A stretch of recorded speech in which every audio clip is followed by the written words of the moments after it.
ಸರ್ವಚಿಂತ್ಯಗ ಸರ್ವದೇವೈಕವಂದ್ಯಗ ಪರಮಗುರುರಭೀಷ್ಟಾವಪ್ತಿದಃ ಸಜ್ಜನಾನಾಂ ನಿಖಿಲಗುಣಗಣಾರ್ಣೋ ನಿತ್ಯನಿರ್ಮುಕ್ತದೋಷಃ ಸರಸಿಜನಯನೋऽಸೌ ಶ್ರೀಪತಿರ್ಮಾನದೋ ನಃ ಅಶೇಷವಾಗ್ಜಾಡ್ಯಮಲಾಪಹಂತ್ರಿ ನವಂ ನವಂ ಸ್ಪಷ್ಟಸುವಾಕ್ಪ್ರದಾಯಿನಿ ಮಮೇಘ ಜಿಹ್ವಾಗ್ರ ಸುರಂಗನರ್ತಕೀ ಭವ ಪ್ರಸನ್ನ ವದನೆ ಚ ಮೇ ಶ್ರೀಃ ವ್ಯಾಪ್ತಿರ್ಯಸ್ಯ ನಿಜೇ ನಿಜೇನ ಮಘಸಾ ಪಕ್ಷೇ ಸಪಕ್ಷೇ ಸ್ಥಿತಿಃ ವ್ಯಾವೃತ್ತಿಶ್ಚ ವಿಪಕ್ಷತೋತ ವಿಷಯೇ ಸಕ್ತಿರ್ನ ವೈ ಬಾಧಿತೆ ನೈವಾಸ್ತಿ ಪ್ರತಿಪಕ್ಷಯುಕ್ತಿರತುಲಂ ಶುದ್ಧಂ ಪ್ರಮಾಣಂ ಸಮೇ ಭೂಯಾತ್ ತತ್ವವಿನಿರ್ಣಯಾಯ ಭಗವಾನ್ ಆನಂದತೀರ್ಥೋ ಮುನಿಃ ವಾಣಿತೆ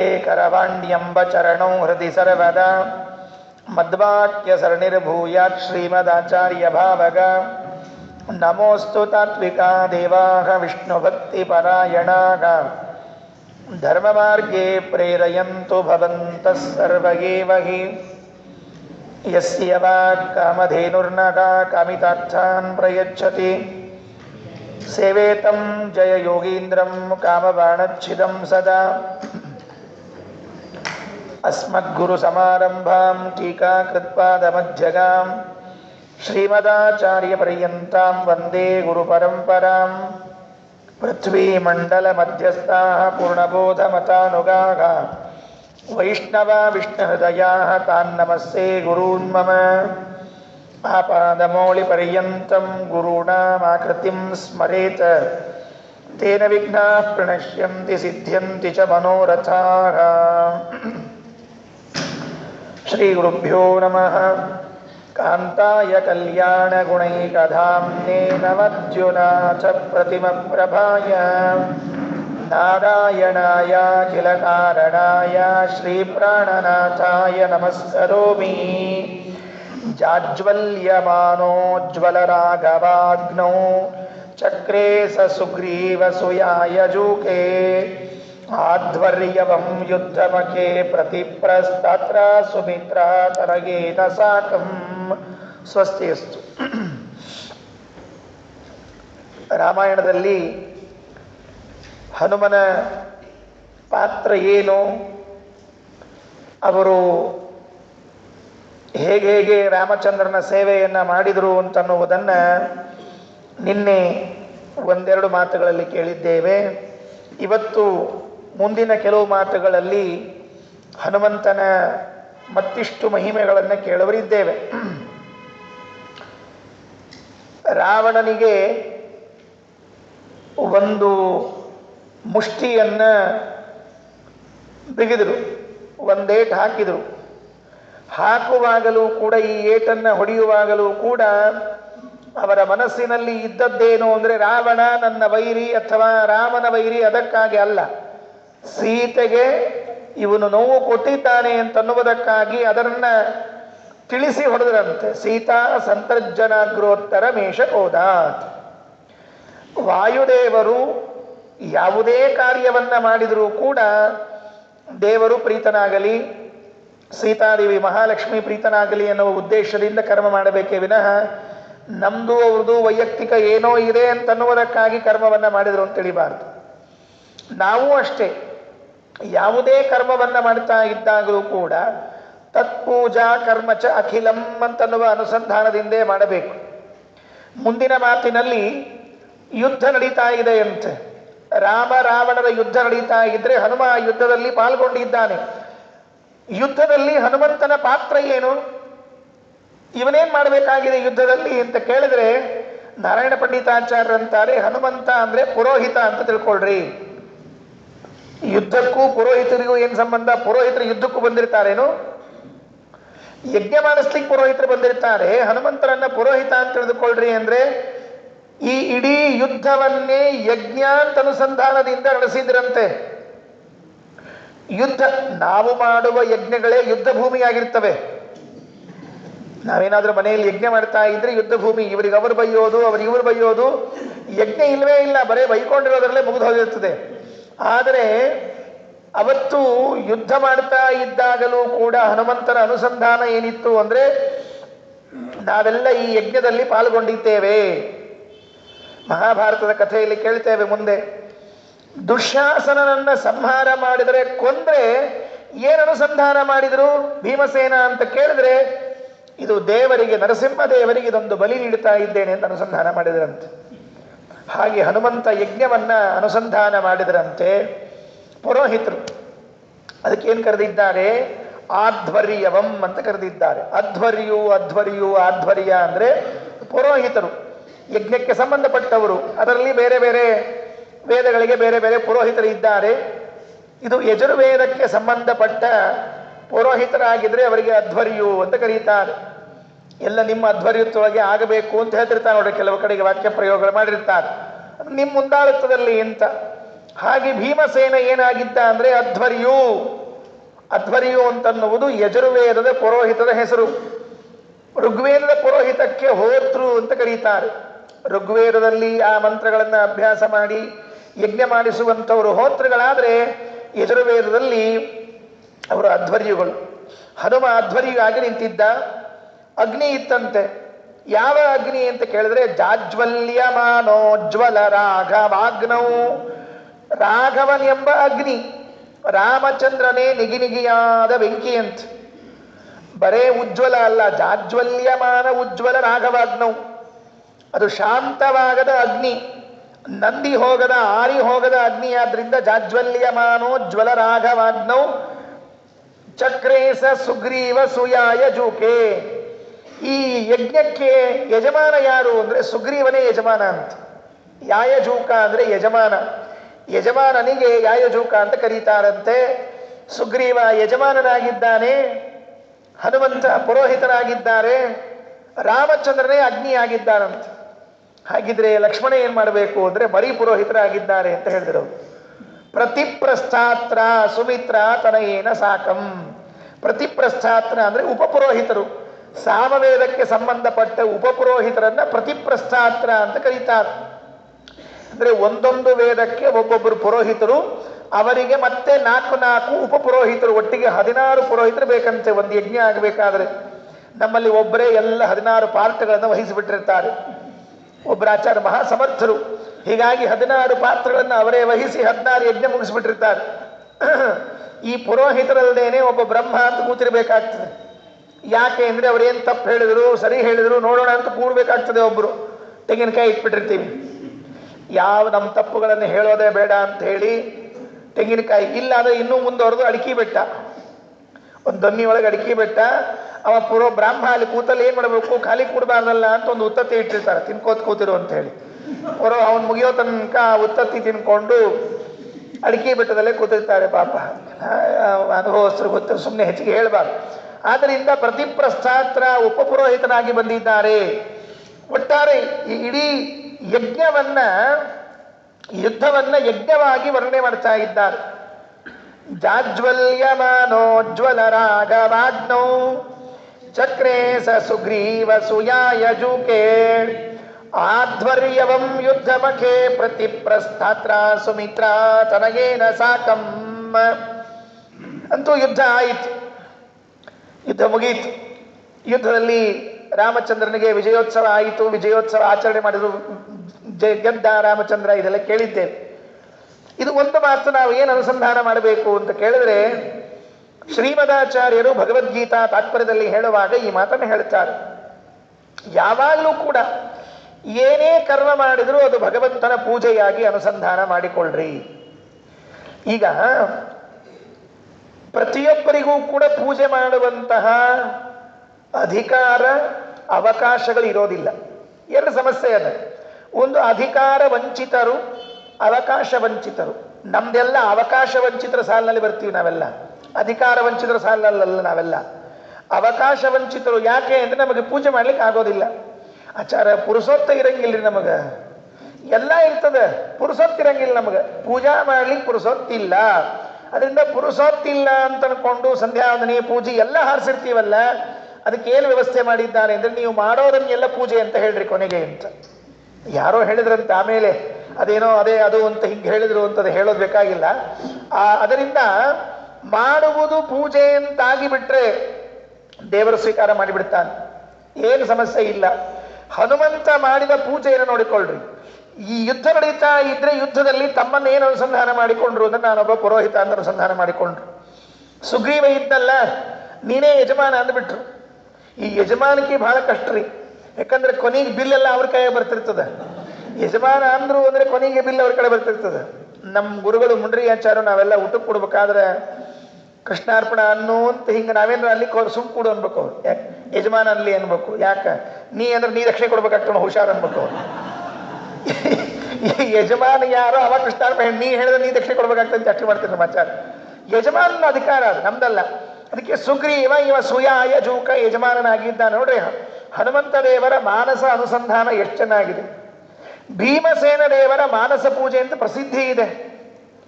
ನಿತ್ಯ ವ್ಯಾಸತತ್ವಜ್ಞ ತೀರ್ಥರು ಅನ್ನುವಂಥವ್ರು ಮಹಾನುಭಾವರು ಒಂದು ಮಾನಸ ಪೂಜೆಯನ್ನು ಬರೆದಿದ್ದಾರೆ. ಅವರು ಉಲ್ಲೇಖ ಮಾಡ್ತಾರೆ, ಭೀಮಸೇನ ದೇವರು ಮಾನಸ ಪೂಜೆ ಮಾಡ್ತಿದ್ರು ಅಂತ. ಏನಿಲ್ಲ, ನೀವು ಬೆಳಗಾಗಿ ಎದ್ದು ನಿಮ್ಮ ಹಾಸಿಗೆ ಮೇಲೆ ಕೂತ್ಕೊಂಡು ಮತ್ತೆ ಎದ್ದು ಬರೋದು ಬೇಡ. ಕೆಲವರೆಲ್ಲ ಮಹಾ ಆಲಸಿಗಳ್ರಿ, ಹಾಸಿಗೆ ಏಳಂಗೆ ಇಲ್ಲ, ಅಲ್ಲೇ ಕೂತಲ್ಲೇ ದೇವರ ಪೂಜೆ ಶುರು ಮಾಡ್ರಿ ಅಂತ ಹೇಳ್ತಾರೆ. ಹಾಗಾಗಿ ಭೀಮಸೇನ ಮಾಡಿದ ಹನುಮ ಮಾಡಿದ ಪೂಜಾನುಸಂಧಾನವನ್ನು ಮಾಡಿದ್ರೆ ಸಾಕಂತ. ಎದ್ದಾಕ್ಷಣ ಮೊದಲು ದೇವರಿಗೆ ಏನು ಪೂಜೆ ಎಬ್ಸಿದೆಯಲ್ಲ ದೇವರನ್ನು ಸಂತೋಷ ಪಡ್ಬೇಕಂತ. ಯಾಕೆ ಎಷ್ಟೋ ಮಂದಿ ಎದ್ದಿರಂಗೆ ಇಲ್ಲ, ನಮ್ಮ ಜೊತೆಗೆ ಮಲಗಿದವರು ಎದ್ದಿರಂಗೆ ಇಲ್ಲ. ಬೇಕಾದ್ರೆ ನೀವು ರಿಪೋರ್ಟ್ ನೋಡ್ಬೋದು ಟಿವಿ ಪೇಪರ್ಗಳಲ್ಲಿ. ಪಾಪ ಮಲಗಿದಲ್ಲೇ ಚಿರನಿದ್ರೆಗೆ ಜಾರಿದರು ಅಂತ ಬರೆದಿರ್ತಾರೆ. ಎಬ್ಸಿದ್ದಲ್ಲ ದೇವರು, ಜಾಗೃತ ಅವಸ್ಥೆ ಕೊಟ್ಟನಲ್ಲ, ಇನ್ನೊಂದು ಸೂರ್ಯೋದಯ ನೋಡ್ಲಿಕ್ಕೆ ಅವಕಾಶ ಕೊಟ್ಟನಲ್ಲ, ಇದು ದೇವರ ಪೂಜೆ. ಸ್ವಾಮಿ ದೊಡ್ಡ ಅನುಗ್ರಹ ಮಾಡಿದೆ, ಮತ್ತೊಮ್ಮೆ ಕಣ್ಣು ಬಿಡಿಸಿದಿ, ಕೊನೆ ಕಣ್ಣು ಮುಚ್ಚಿಸ್ತಿಲ್ಲ, ಇದೇ ದೊಡ್ಡ ಅನುಗ್ರಹ. ಮುಚ್ಚಿಸ್ತಾನೆ, ಅದೇನು ಸಂದೇಹ ಇಲ್ಲ, ಆದರೆ ಈಗ ಎಬ್ಬಿಸಿದಾಗ ಸಂತೋಷ ಪಡಬೇಕಷ್ಟೆ. ಹಾಗಾಗಿ ತತ್ಪೂಜಾ ಕರ್ಮಚ ಅಖಿಲಂ. ಸುಮಿತ್ರಾತನ ಏನ ಲಕ್ಷ್ಮಣ ಇದ್ನಲ್ಲ, ಅವನೇನ್ ಮಾಡಬೇಕು ಅಂತ ಕೇಳಿದ್ರೆ ಅವನು ಮರಿಪುರೋಹಿತರು ಮಾಡಿಕೊಂಡ್ರು. ಶೇಷದೇವರು ಮರಿಪುರೋಹಿತರು, ನೀವು ನಿಮ್ಮ ಜೊತೆಗಿರ್ರಿ ಅಂತ ಹೇಳಿದರು. ರಾಮದೇವರನ್ನ ಅಗ್ನಿ ಅನುಸಂಧಾನ ಮಾಡಿಕೊಂಡು ಅಲ್ಲಿ ಎಲ್ಲ ಶತ್ರುಗಳನ್ನ ಸಂಹಾರ ಮಾಡಿದ್ದನ್ನೆಲ್ಲ ಅಲ್ಲೇ ಆಹುತಿಯಿಂದ ಸಮರ್ಪಣೆ ಮಾಡ್ತಾ ಇದ್ದಾರೆ. ಇದು ಮುಗಿದ ಮೇಲೆ ಇದೇ ದೇವರ ಪೂಜೆ ಮುಂದುವರಿತಂತೆ ಹನುಮಂತನದ್ದು. ಏನಾಯಿತು, ದೇವರ ಪೂಜಾಕ್ಕೆ ಹೂ ತರ್ಲಿಕ್ಕೆ ಹೊರಟಿದ್ರಂತೆ ಹನುಮಂತ. ಒಂದು ಕಥೆ, ಇಂಟ್ರೆಸ್ಟಿಂಗ್ ಸ್ಟೋರಿ. ಹನುಮಂತ ರಾಮನ ಪೂಜೆಗೆ ಅಂತ ಹೂ ತರ್ಲಿಕ್ಕೆ ಹೊರಟಿದ್ರಂತೆ. ಹೂ ತರುವಾಗ ಹೇಗೆ ತರಬೇಕು ಅಂತ ತಿಳಿಸಿಕೊಡ್ತಾರೆ. ದೇವರ ಪೂಜಾಕ್ಕೆ ಹೂ ತರಬೇಕು, ಅವು ಎಂಥ ಹೂ ಇರಬೇಕು ಅಂತ ಒಂದು ನಿಯಮದರಿ. ಕೊಂಡು ಹೂ ತರಲೇಬಾರದು ಮೊದಲನೇದು. ಕೊಂಡು ಹೂವು ತಂದು ದೇವರ ಪೂಜೆಗೆ ಬಳಸಲೇಬಾರದು, ಶಾಸ್ತ್ರ ನಿಷಿದ್ಧ. ಮತ್ತೆ ಎಲ್ಲ ಕಡೆ ಅವ ಬಳಸ್ತಾರಲ್ಲ, ನಮಗೆ ಅದನ್ನು ಕೇಳಬಾರ್ದು. ನಮಗೆ ಎದನ್ನು ಕೇಳಬೇಕು, ಎಂಥ ಹೂ ತರಬೇಕು ಅಂತ ಇಷ್ಟ ಕೇಳಬೇಕು. ನಮ್ಮನೆ ಅಂಗಳದಲ್ಲಿ 2 ಹೂವಿನ ಗಿಡ ಹಾಕ್ಬೇಕ್ರಿ. ಆ ಹೂ ಬೆಳೆಸಿದ್ದಂತಂದು ದೇವರಿಗೆ ಏರಿಸ್ಬೇಕೇ ವಿನಃ ಏನ್ ತರಬಾರ್ದು, ಅಂಗಡಿಯಿಂದ ತಂದು ಹೂವನ್ನ ಏರಿಸಬಾರ್ದು. ಜೋರ್ಲೆ ಹೇಳಿದೆ ಅಂತಂತ ಇಟ್ಕೊಳ್ರಿ, ಆಮೇಲೆ ನಮಗೆ ಬೈಯೋರು ಕೆಲವ್ರು ಮಂದಿ ಇರ್ತೇ ಇರ್ತಾರೆ. ಅದಕ್ಕೆ ಭಾಳ ಹೇಳೋಕೆ ಹೋಗೋದಿಲ್ಲ, ಇಷ್ಟೇ ತಿಳ್ಕೊಂಡ್ಬಿಡ್ರಿ. ಆಮೇಲೆ ಸ್ಮಶಾನದ ದಂಡಿ ಮೇಲೆ ಬೆಳೆದಿರ್ತಾವಲ್ಲ ಗಿಡಗಳು, ಅಂಥ ಹೂ ತಂದು ದೇವ್ರ ಪೂಜೆ ಮಾಡಬಾರ್ದು. ಇನ್ನು ಕೆಲವರು ಇರ್ತಾರೆ ಪಾಪ, ಬೆಳಿಗ್ಗೆ ವಾಕಿಂಗ್ ಹೋದಾಗ ಛತ್ರಿ ಹಾಕೊಂಡು ಹೋಗಿರ್ತಾರೆ ಹಿಂದೆ. ಆ ಛತ್ರಿ ತಗೊಂಡು ಮಂದಿ ಮನೆ ಗಿಡದಾಗಿಂದ ಹಿಂಗೆ ಹಿಡಿದು ಎಳೋದು ಗಿಡನ್ನ ಆನಂದದಿಂದ ಆ ಹೂ ತಂದು ತಮ್ಮ ದೇವ್ರನ್ನ ಪೂಜೆ ಮಾಡಿರ್ತಾರೆ. ಚೋರ ಕಳ್ಳತನ ಮಾಡಿ ತಂದ ಹೂವು, ಮಾರ್ಕೆಟಿಂದ ಕೊಂಡು ತಂದ ಹೂವು, ಸ್ಮಶಾನದಲ್ಲಿ ಇದ್ದ ಹೂವು, ದೇವಸ್ಥಾನದ ಅಂಗಳದಲ್ಲಿ ಹಚ್ಚಿದ ಹೂವನ್ನು ನಾವು ತರಬಾರದು. ಅದು ಅವ್ರ ಸಲುವಾಗಿ ದೇವ್ರ ಪೂಜಾಕ್ಕವು. ಸ್ವರಾಮ ವನಜಾನ್ಯಪಿ, ನಮ್ಮನೆ ಅಂಗಳದಲ್ಲಿ ನಾವು ಬೆಳೆಸ್ಕೊಂಡು ಹೂ ಪೂಜೆ ಮಾಡಬೇಕು ದೇವ್ರದು ಅಂತ. ತರಬೇಕಾದ್ರೆ ಕೈಯಾಗಿ ಹಿಡ್ಕೊಂಡ್ಬರೋಂಗಿಲ್ಲ ಹೂವಿನ, ಮತ್ತು ಪಾತ್ರೆಯಲ್ಲಿ ಇಟ್ಕೊಂಡ್ಬರ್ಬೇಕು. ಅದಕ್ಕೆ ಇದೆಲ್ಲ ಹೂವಿನ ನಿಯಮಗಳೆಲ್ಲ ಉಂಟು. ಈಗ ಹನುಮ ದೇವರ ಪೂಜೆಗಾಗಿ ಹೂ ತಂದ ಅಂತ ಒಂದು ಅಂಶ. ಇದಕ್ಕೆ ಶುಭಾಭರಣ ಅಂತ ಒಂದು ವ್ಯಾಖ್ಯಾನ ಉಂಟು. ಮಧ್ವ ವಿಜಯಕ್ಕೆ ಅವರು ಬಹಳ ಚೆಂದಾಗಿ ವ್ಯಾಖ್ಯಾನ ಮಾಡ್ತಾರೆ ಇನ್ನೊಂದು ರೀತಿಯಿಂದ. ಸರಿ, ಏನಾಯಿತು? ರಾಮಾರ್ಚನೆಯೋ ನಯತಃ ಪ್ರಸೂನಂ ದ್ವಾಭ್ಯಾಂ ಕರಾಭ್ಯಾಂ ಅಭವತ್ ಪ್ರಯತ್ನಃ ಏಕೇನ ದೋಷ್ಣಾನಯತೋ ಗಿರೀಂದ್ರಂ ಸಂಜೀವನಾದ್ಯಾಶ್ರಯವಸ್ಯ ನಾಭೂತ್. ರಾಮದೇವರಿಗೆ ಪೂಜೆಗೆ ಹೂ ತರ್ತಾ ಇದ್ರೆ ಬಹಳ ಶ್ರಮ ಆತಂತ ಹನುಮಂತನಿಗೆ. 2 ಕೈಗಳಿಂದ ರಾಮಾರ್ಚನೆಯೋ ನಯತಃ ಪ್ರಸೂನಂ ದ್ವಾಭ್ಯಾಂ ಕರಾಭ್ಯಾಂ ಅಭವತ್ ಪ್ರಯತ್ನ. ಎರಡೂ ಕೈಗಳಲ್ಲಿ ಬಹಳ ಕಷ್ಟಪಟ್ಟು ಹೂ ತಗೊಂಡು ಬಂದ್ರಂತ. ಸಂಜೀವನ ಪರ್ವತವನ್ನ ಅಂದ್ರೆ ಸಂಜೀವಿನಿ ಔಷಧವನ್ನ ಉಳ್ಳ ಗಂಧಮಾದನ ಪರ್ವತವನ್ನ ತರುವಾಗ ಏಕೇನ ದೋಷ್ಣಾನಯತೋ ಗಿರೀಂದ್ರಂ ಒಂದೇ ಕೈಯಲ್ಲಿ ತಂದಿದ್ರಂತ. ಏನ್ ಹೇಳ್ಬೇಕಾಗಿದೆ ನಾರಾಯಣ ಪಂಡಿತಾಚಾರ್ಯರಿಗೆ? ದೇವರ ಪೂಜಾ ಹೂ ತರೋದು ಕಷ್ಟದ ಕೆಲಸ. ಗುಡ್ಡ ಗಿಡ್ಡ ಬೇಕಾದ್ರೆ ಎತ್ಕೊಂಡ್ ಬಂದ್ಬಿಡ್ಬಹುದು, ಏನು ಸಮಸ್ಯೆ ಇಲ್ಲ. ಯಾಕೆ? ಹೂ ತರಬೇಕಾದ್ರೆ ಮೊದಲನೇದ್ದು ಆ ಹೂ ನೋಡಿ ತಲೆಯಾಗ ಏನೇನ್ರ ವಿಚಾರ ಬರಬಾರ್ದ್ರಿ. ಮೊದಲನೇದ್ದು ಹೂ ಎಷ್ಟು ಚಂದದ ಅಲ್ಲ ಅಂತ ಅಂದ್ವಿ ಅಂದ್ರೆ ಮುಗಿತ್, ನಿರ್ಮಾಲ್ಯ ಆತದ, ಮುಗ್ದಂಗ ಆತಂತ. ವಾಸನೆ ತಗೊಂಡ್ವಿ, ನಿರ್ಮಾಲ್ಯ ಆತ್. ನಮ್ಮ ಉಸಿರು ಬಿತ್ತು, ನಿರ್ಮಾಲ್ಯ ಆತ್. ನೆಲಕ್ಕೆ ಬಿತ್ತು, ಮುಗೀತ್. ಬಹಳ ಕಠಿಣದ್ರಿ ಹೂ ತರೋದೆಲ್ಲ. ಅದಕ್ಕೆ ಹೂವನ್ನು ತರುವಾಗ ಹನುಮಂತ ದೇವರಿಗೆ ಕಷ್ಟ ಆಯಿತಂತೆ. ರಾಮಾರ್ಚನೀಯೋ ನಯತಃ ಪ್ರಸೂನಂ ದ್ವಾಭ್ಯಾಂ ಕರಾಭ್ಯಾಂ ಅಭವತ್ ಪ್ರಯತ್ನ. ಎರಡೂ ಕೈಗಳಿಂದ ಪ್ರಯತ್ನವನ್ನ ಮಾಡಿ ಹೂವನ್ನು ತೆಗೆದುಕೊಂಡು ಬಂದ್ರು. ಇದು ಪೂಜೆಗೆ ಹೋಗುವಾಗ ಅಂತ ಸಾಮಾನ್ಯವಾಗಿ ಕೇಳಿದ್ದು. ಶುಭಾಭರಣ ಎಂಬ ವ್ಯಾಖ್ಯಾನದಲ್ಲಿ ಪೂಜೆಯಾದ ಮೇಲೆ ಅಂತ ಬರೀತಾರೆ. ಸ್ವಾರಸ್ಯ, ರಾಮಾರ್ಚನೆ ಸತಿ ಅಂದ್ರೆ ತದನಂತರ ಮಿತಿ ಯಾವತ್ ರಾಮದೇವರ ಪೂಜೆ ಮುಗೀತಂತೆ. ಮುಗಿದ ಮೇಲೆ ಆ ನಿರ್ಮಾಲ್ಯ ಇರ್ತದಲ್ಲ, ಅದನ್ನ ತಗೊಂಡು ತಲೆ ಮೇಲೆ ಇಟ್ಕೋಬೇಕಾದ್ರೆ ಬಹಳ ಆಯಾಸ ಆಯ್ತಂತವ್ರಿಗೆ. ಹೀಗೆ ಅರ್ಥ ಮಾಡಿಕೊಳ್ರಿ ಅಂತ ಇನ್ನೊಂದು ಅರ್ಥ ಬರೆದಿದ್ದಾರೆ. ನಾವಿಷ್ಟು ದಿವಸ ಎಲ್ಲ ಕೇಳಿದ ಅರ್ಥ ಏನು ಅಂದ್ರೆ ಪೂಜೆಗೆ ತರುವಾಗ ಹೂವು ಅಂತ ಅರ್ಥ ಮಾಡಿಕೊಂಡಿದ್ವಿ. ಶುಭಾಭರಣ ಎಂಬ ವ್ಯಾಖ್ಯಾನದಲ್ಲಿ ಹೇಳುವಾಗ ದೇವರ ಪೂಜೆ ಮುಗೀತಂತೆ. ದೇವರ ಪೂಜೆ ಮುಗಿದ್ಮೇಲೆ ಅದು ನಿರ್ಮಾಲ್ಯ. ಆ ನಿರ್ಮಾಲ್ಯವನ್ನ ತೆಗೆದುಕೊಂಡು ತಲೆ ಮೇಲೆ ಇಟ್ಕೊಳ್ಬೇಕಾದ್ರೆ ಭಾರಿ ಭಕ್ತಿಯಿಂದ ಇಟ್ಕೊಂಡ್ರಂತೆ. ಯಾಕೆ? ಒಂದೇ ಕೈಯಿಂದ ಇಟ್ಕೊಳ್ಳಿಕ್ ಆಗ್ಲಿಲ್ಲ, ಎರಡೂ ಕೈಗಳಿಂದ ಹೂವನ್ನ ಎತ್ತಿ ತಲೆ ಮೇಲೆ ಇಟ್ಕೊಂಡ್ರಂತೆ. ನಾವು ಕೂಡ ಅಷ್ಟೇ, ದೇವರ ಪೂಜೆ ಆದ್ಮೇಲೆ ಆ ನಿರ್ಮಾಲ್ಯವನ್ನ ಶಿರಸ್ಸಿನ ಮೇಲೆ ಧರಿಸಬೇಕು. ಅವಸರ ಮಾಡಿ ತೆಗೆದು ಒಗಿಬಾರ್ದು ಪಾತ್ರೆಯಲ್ಲಿ, ನೆನಪಿಟ್ಕೊಳ್ರಿ.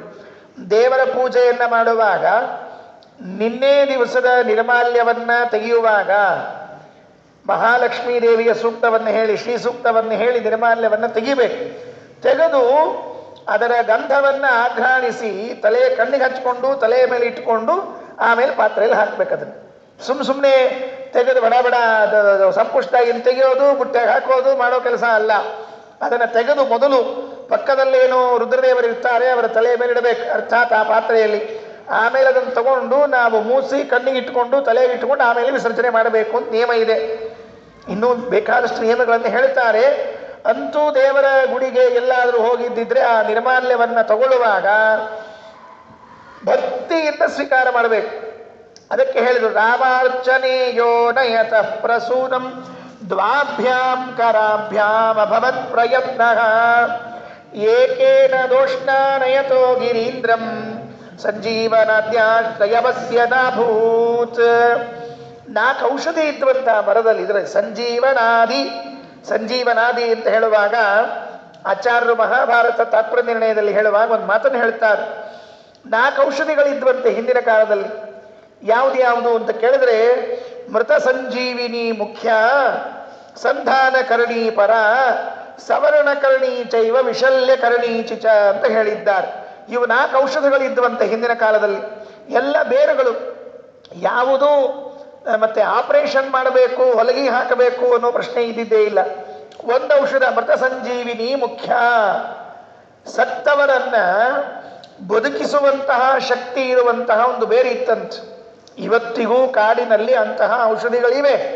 ನಾವೇನ್ ಮಾಡಿದ್ದೇವೆ ಅಂದ್ರೆ ಬ್ರಿಟಿಷರ ಅನುಗ್ರಹಕ್ಕೆ ಪಾತ್ರರಾಗಿ ಎಲ್ಲ ಆಲೋಪತಿಗಳನ್ನು ಇಟ್ಟುಕೊಂಡು ಅದೇ ನಮಗೆ ಅನುಗ್ರಹ ಮಾಡೋದು, ಅದೇ ಒಳ್ಳೇದು ಮಾಡೋದು ಅಂತ ತಿಳ್ಕೊಂಡು ಕೂತ್ಬಿಟ್ಟಿದ್ದೇವೆ. ಬೇಕಾದಷ್ಟು ಔಷಧಿಗಳಿದ್ರೂ ಕೂಡ ನಮಗೆ ವಿಶ್ವಾಸ ಬರ್ತಾ ಇಲ್ಲ. ಆಯುರ್ವೇದ ಶಾಸ್ತ್ರ ಉಂಟು. ಸುಶ್ರುತ ಸಂಹಿತೆಗಳನ್ನ, ಚರಕ ಸಂಹಿತೆಗಳನ್ನ ಜಪಾನ್ನಲ್ಲಿ ಅಧ್ಯಯನ ಮಾಡಿ ಅದನ್ನು ಉಪಯೋಗಿಸ್ಕೊಂಡಿದ್ದಾರಂತೆ. ನಮ್ಮಲ್ಲಿ ಅವರೆಲ್ಲ ಹೊರಗೆ ಹಾಕಿಬಿಟ್ಟಾರೆ, ಬೇರೆ ಬೇಡ ಅಂತ. ಇಂಥ ಜಾಡ್ರು ನಾವೆಲ್ಲ. ಅದಕ್ಕೆ ಮೃತ ಸಂಜೀವಿನಿ ಮುಖ್ಯ ಒಂದು. ಎರಡನೇ ಔಷಧಿ ಇತ್ತಂತೆ ಸಂಧಾನ ಕರಣೀತತ.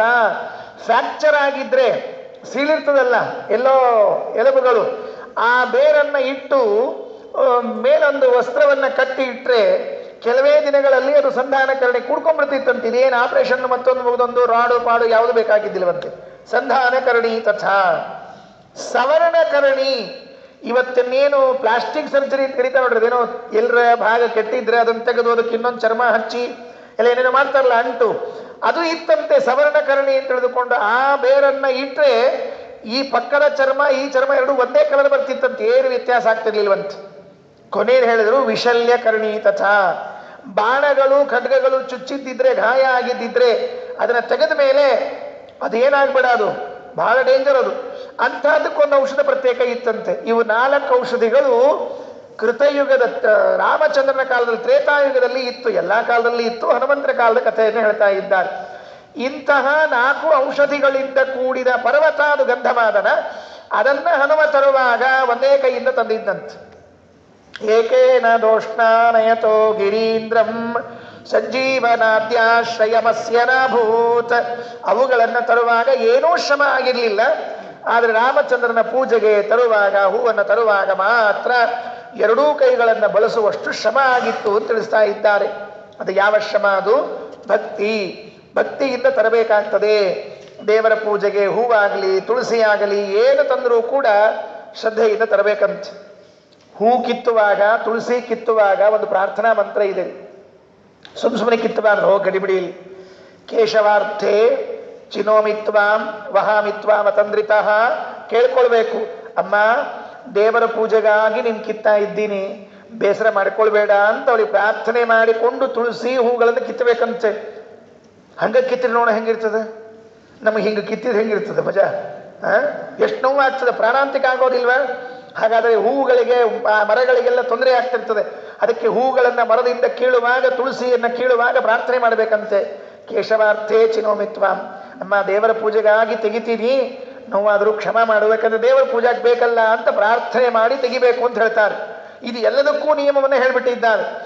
ತುಳಸಿ ಬ್ರಹ್ಮವೈವರ್ತ ಪುರಾಣದಲ್ಲಿ ಹೇಳುವಾಗ, ತುಳಸಿ ದಳವನ್ನು ತೆಗೆದುಕೊಂಡು ನೀವು ಬರ್ತಾ ಇದ್ರೆ, ಕರು ಮುಂದೆ ಹೊರಟಿದ್ರೆ ಆ ಆಕಳು ಹಿಂದೆ ಬರ್ತಿರ್ತದಲ್ಲ, ಹಂಗೆ ದೇವರು ನಮ್ಮ ಹಿಂದೆ ನಡ್ಕೊಂಡು ಬರ್ತಿರ್ತಾನಂತೆ, ನೆನ್ಬಿಟ್ಕೊಳ್ರಿ. ಬ್ರಹ್ಮವೈವರ್ತ ಪುರಾಣದಲ್ಲಿ ಈ ಮಾತನ್ನು ಹೇಳ್ತಾರೆ. ತುಳಸಿಯನ್ನ ನೀವು ತೆಗೆದುಕೊಂಡು ಹೋಗ್ತಾ ಇದ್ರೆ, ಕರು ಮುಂದೆ ಹೊರಟಿದ್ರೆ ಹಿಂದೆ ಹೆಂಗ ಅಮ್ಮ ಬರಬೇಕಲ್ಲ, ಹಂಗೆ ದೇವ್ರು ನಡ್ಕೊಂಡು ಬರ್ತಿರ್ತಾನಂತೆ. ತುಳಸಿ ತಗೊಂಡು ಹೊರಟಿದ್ದಾನೆ, ತುಳಸಿ ತಗೊಂಡು ಹೊರಟಿದ್ದಾನೆ ಅಂತ ಬರ್ಬೇಕಂತ. ಎಷ್ಟು ಆಶ್ಚರ್ಯ ನೋಡ್ರಿ ತುಳಸಿ ಬಗ್ಗೆ ಹೇಳುವಾಗ. ಹೂಗಳು ಅಷ್ಟೇ. ಅದಕ್ಕೆ ಇವನ್ನೆಲ್ಲ ನಾವು ಅನುಸಂಧಾನ ಮಾಡಿ ದೇವರ ಪೂಜೆಯನ್ನು ಮಾಡಬೇಕು. ವಾಯುದೇವರನ್ನು ಕೇಳೋದೇ ಪ್ರಶ್ನೆ ಇಲ್ಲ. ಅಂತಹ ಪೂಜೆಯನ್ನು ಅವರು ಮಾಡ್ತಾ ಇದ್ರು. ಮುಗೀತು. ಅದಾದ ಮೇಲೆ ಕಥೆ ಹಿಂದೆ ಮುಂದೆ ಹೇಳ್ತಾ ಇದ್ದಾನೆ. ಸೀತಾದೇವಿಯನ್ನ ಅಗ್ನಿ ಪ್ರವೇಶ ಮಾಡಿಸಿದ್ರಂತೆ. ಅಗ್ನಿ ಪ್ರವೇಶ ಮಾಡಿಸಿದ್ರು. ಈ ಕಥೆ ನಾನು ಮೊನ್ನೆ ಶ್ರೀ ಸೂಕ್ತದ ವಿಚಾರ ಹೇಳುವಾಗ ಹೇಳಿದ್ದೇನೆ. ಸೀತಾಕೃತಿ ಇತ್ತು, ಮೂಲ ಸೀತಾದೇವಿ ಕೈಲಾಸಕ್ಕೆ ಹೋಗಿದ್ಲು ಅನ್ನೋ ವಿಚಾರವನ್ನು ಹೇಳಿದ್ದೇನೆ. ಅಗ್ನಿಯಲ್ಲಿ ಪ್ರವೇಶ ಮಾಡಿಸಿದ್ರು.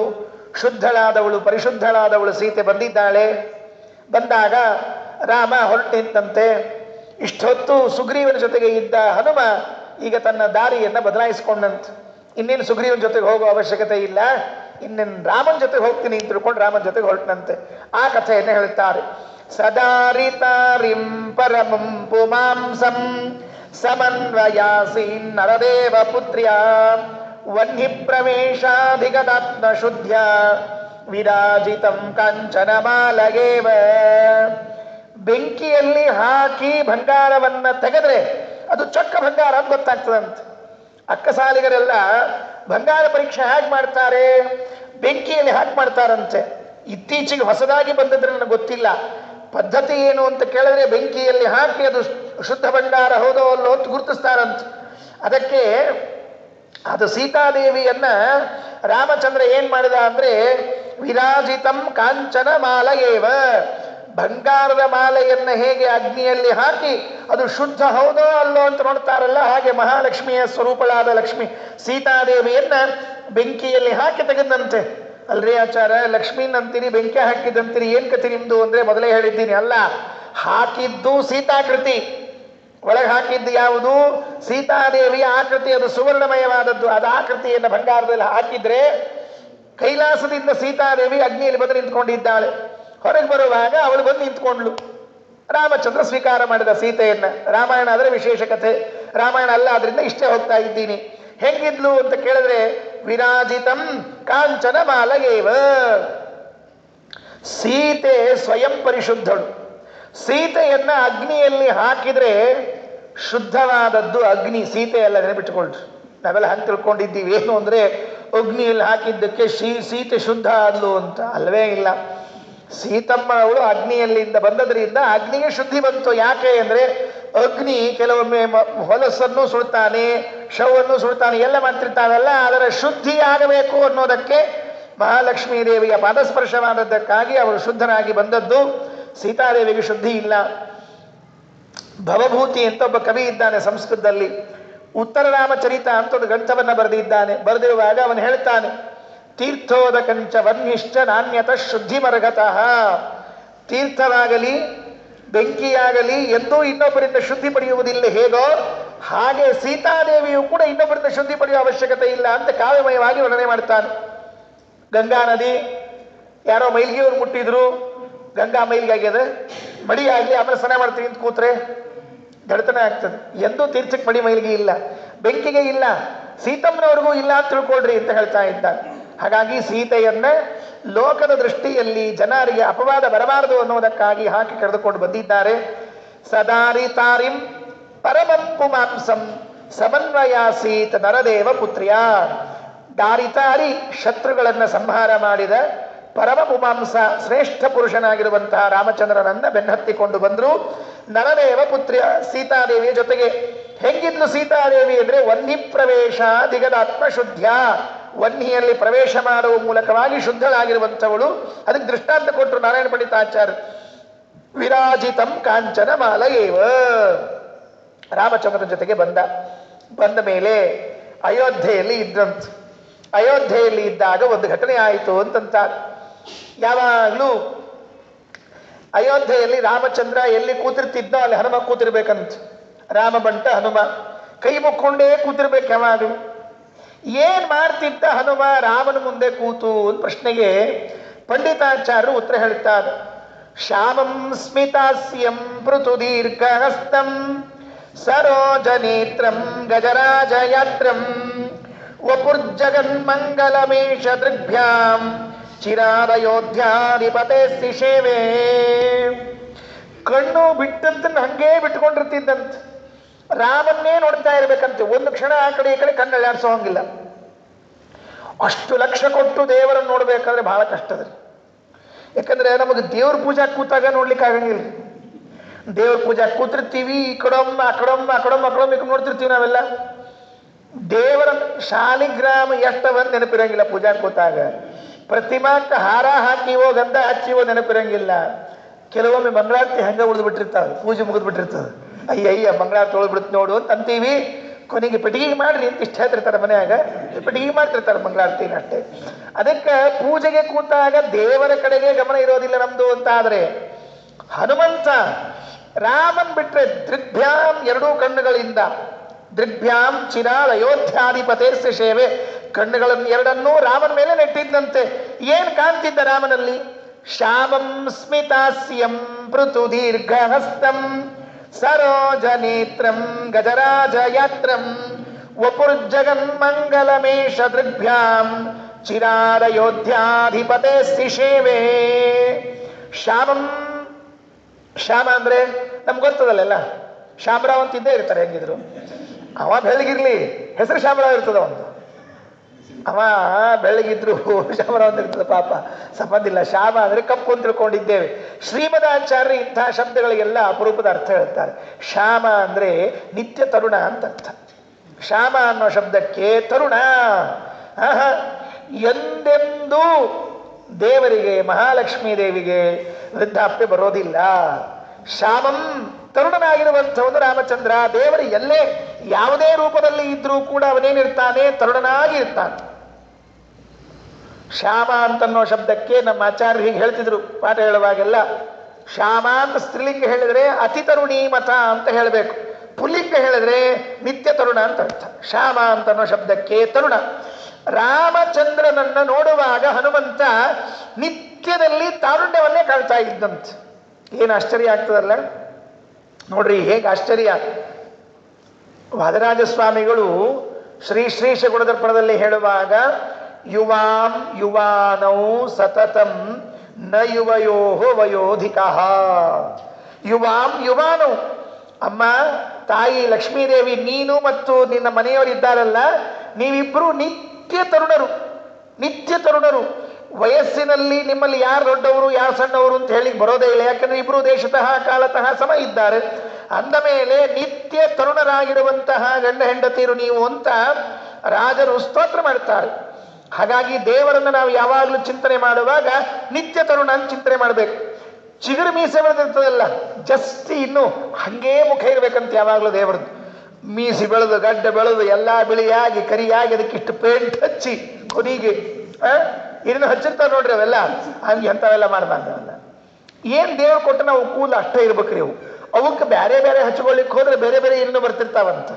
ಅದಕ್ಕೆ ದೇವ್ರನ್ನ ಹೆಂಗೆ ಚಿಂತನೆ ಮಾಡಬೇಕು ಅಂತ ಕೇಳಿದ್ರೆ ಅವನು ಯಾವಾಗಲೂ ನಿತ್ಯ ತರುಣನಂತೆ ಚಿಂತನೆ ಮಾಡಬೇಕು. ಹನುಮಂತ ದೇವರು ಶ್ಯಾಮಂ ತರುಣನಾಗಿ ಚಿಂತನೆ ಮಾಡ್ತಾ ಇದ್ರಂತೆ, ನೋಡ್ತಾ ಇದ್ರು. ಎರಡನೆಯದ್ದು ಸ್ಮಿತಾಸ್ಯಂ, ಮುಗುಳ್ನಗೆಯಿಂದ ಕೂಡಿದ ರಾಮನ್ನ ನೋಡ್ತಾ ಇದ್ರಂತೆ. ನಿನ್ನೆ ಮೊನ್ನೆ ಹೇಳಿದ್ದೀನಿ, ಮುಗುಳ್ನಗೆ ಕೂಡ ದೇವರದ್ದು ಪುಷ್ಪಹಾಸ. ಮೆಲ್ಲಕ್ಕೆ ನಗಬೇಕೇ ವಿನಃ ಹೋ ಅಂತ ಹಲ್ ತೆಗೆದು ಬಾಯಿ ತೆಗೆದು ಇವ್ರ ಬಾಯಾಗ ಎಷ್ಟು ಹಲ್ಲವ ಅಂತ ಇನ್ನೊಬ್ರು ಎಣಸೋ ಹಂಗೆ ಮಾತ್ರ ನಗಲಿಕ್ಕೆ ಹೋಗ್ಬಾರ್ದು. ಅಷ್ಟೇ. ಸ್ಮಿತಾಸ್ಯಂ ಪೃಥು ದೀರ್ಘ ಹಸ್ತಂ, ತೋಳು ಹೆಂಗಿದ್ವು ರಾಮನು ಅಂದ್ರೆ ದೀರ್ಘ ಉದ್ದಕ್ಕಿದ್ವು, ದಷ್ಟಪುಷ್ಟವಾಗಿದ್ವಂತೆ. ಈ ಆನೆ ಸೊಂಡ್ಲಿರ್ತದೆ ನೋಡ್ರಿ, ಹಂಗಿರ್ಬೇಕಂತೆ ಯಾವಾಗಲೂ ಕೈಗಳು ಅಂತ ಹೇಳ್ತಾರೆ. ಮೇಲಿಂದ ದಪ್ಪಗೆ ಬಂದು ಹೀಗೆ ತೆಳ್ಳಗೆ ಬಂದಿರಬೇಕು, ಹಾಗೆ ಇಲ್ಲಿಂದ ದಪ್ಪಗೆ ಇದ್ದುಕೊಂಡು ಇಲ್ಲಿಯವರೆಗೆ ತೆಳ್ಳಗೆ ಬಂದಿರ್ತು ಅಂದ್ರೆ ಅದು ನಿಜವಾದ ಕೈಗಳಂತೆ. ಅದಕ್ಕೆ ಪೃಥು ದೀರ್ಘ ಹಸ್ತ. ಪೃಥು ಅಂದ್ರೆ ದಷ್ಟಪುಷ್ಟವಾದದ್ದು, ದೀರ್ಘ ಅಂದ್ರೆ ಉದ್ದವಾದದ್ದು. ಪೃಥು ದೀರ್ಘ ಹಸ್ತಂ ಸರೋಜನೇತ್ರಂ. ಸರೋಜನೇತ್ರಂ ಅಂದ್ರೆ ಏನು ಎಲ್ಲರಿಗೂ ಗೊತ್ತದ. ಸರೋಜನೇತ್ರ ಅಂದ್ರೆ ಏನು? ಕಮಲದಂಥ ಕಣ್ಣು ಅಲ್ಲ, ಕಮಲದ ದಳದಂಥ ಕಣ್ಣು. ಕಮಲದಂಥದ್ದು ಅಂತ ಹೇಳಬಾರ್ದು, ಕಮಲದ ದಳದಂತೆ ಇರುವ ಕಣ್ಣು ದೇವರದ್ದು ಸರೋಜನೇತ್ರಂ. ಅಷ್ಟೇ ಅರ್ಥ ಮಾಡ್ಲಿಕ್ಕೆ ಹೋಗ್ಬಾರ್ದು. ಮತ್ತೇನ್ ಮಾಡಬೇಕು ಅಂದ್ರೆ, ಸರೋಜ ಅಂದ್ರೆ ಮಹಾಲಕ್ಷ್ಮಿ. ಸರೋಜ ಅಂದ್ರೆ ಯಾರು? ಮಹಾಲಕ್ಷ್ಮಿ. ಆಕೆಗೆ ಸರೋಜ ಅಂತ ಹೆಸರದ. ಸರೋಜ ನೇತ್ರ ಅಂದ್ರೆ ಸರೋಜೆಯಿಂದ ನೋಡಲ್ಪಟ್ಟವನು. ಯಾವಾಗಲೂ ಕೂಡ ಮಹಾಲಕ್ಷ್ಮಿಯಿಂದ ನೋಡಲ್ಪಟ್ಟವನಾದ್ರಿಂದ ಸರೋಜ ನೇತ್ರ ಅಂತ ಮತ್ತೊಂದು ಅರ್ಥ ಮಾಡ್ಲಿಕ್ಕೆ ಬರ್ತಾ ಇದೆ. ಲಕ್ಷ್ಮೀದೇವಿ ದೇವರನ್ನು ನೋಡಬೇಕು ಅಂತ ಹೇಳಿ ಆದಿತ್ಯ ಪುರಾಣ ವೆಂಕಟೇಶ್ ಮಹಾತ್ಮಳ ಒಂದು ಕಥೆ ಬರ್ತದೆ. ಅಕ್ಕಿ ಮೂರು ರೂಪ ತಗೊಂಡ್ಲಂತ, ಶ್ರೀಭೂ ದುರ್ಗಾ. ಯಾಕಂತ ಕೇಳಿದ್ರೆ ದೇವರ ಸೌಂದರ್ಯವನ್ನ ಸವಿಲಿಕ್ಕೆ ಒಂದು ರೂಪ ಸಾಲೋದಿಲ್ಲ ಅಂತ ಹೇಳಿ ಮೂರು ರೂಪಗಳಿಂದ ಬಂದು ನಿಂತುಕೊಂಡು ದೇವರ ರೂಪವನ್ನು ನೋಡ್ತಾ ಇದ್ದಾಳಂತೆ. ವಾದೀಂದ್ರ ತೀರ್ಥರು ಗುರುಗುಣ ಸ್ತವದಲ್ಲಿ ಹೇಳುವಾಗ ಒಂದು ಮಾತು ಹೇಳ್ತಾರೆ.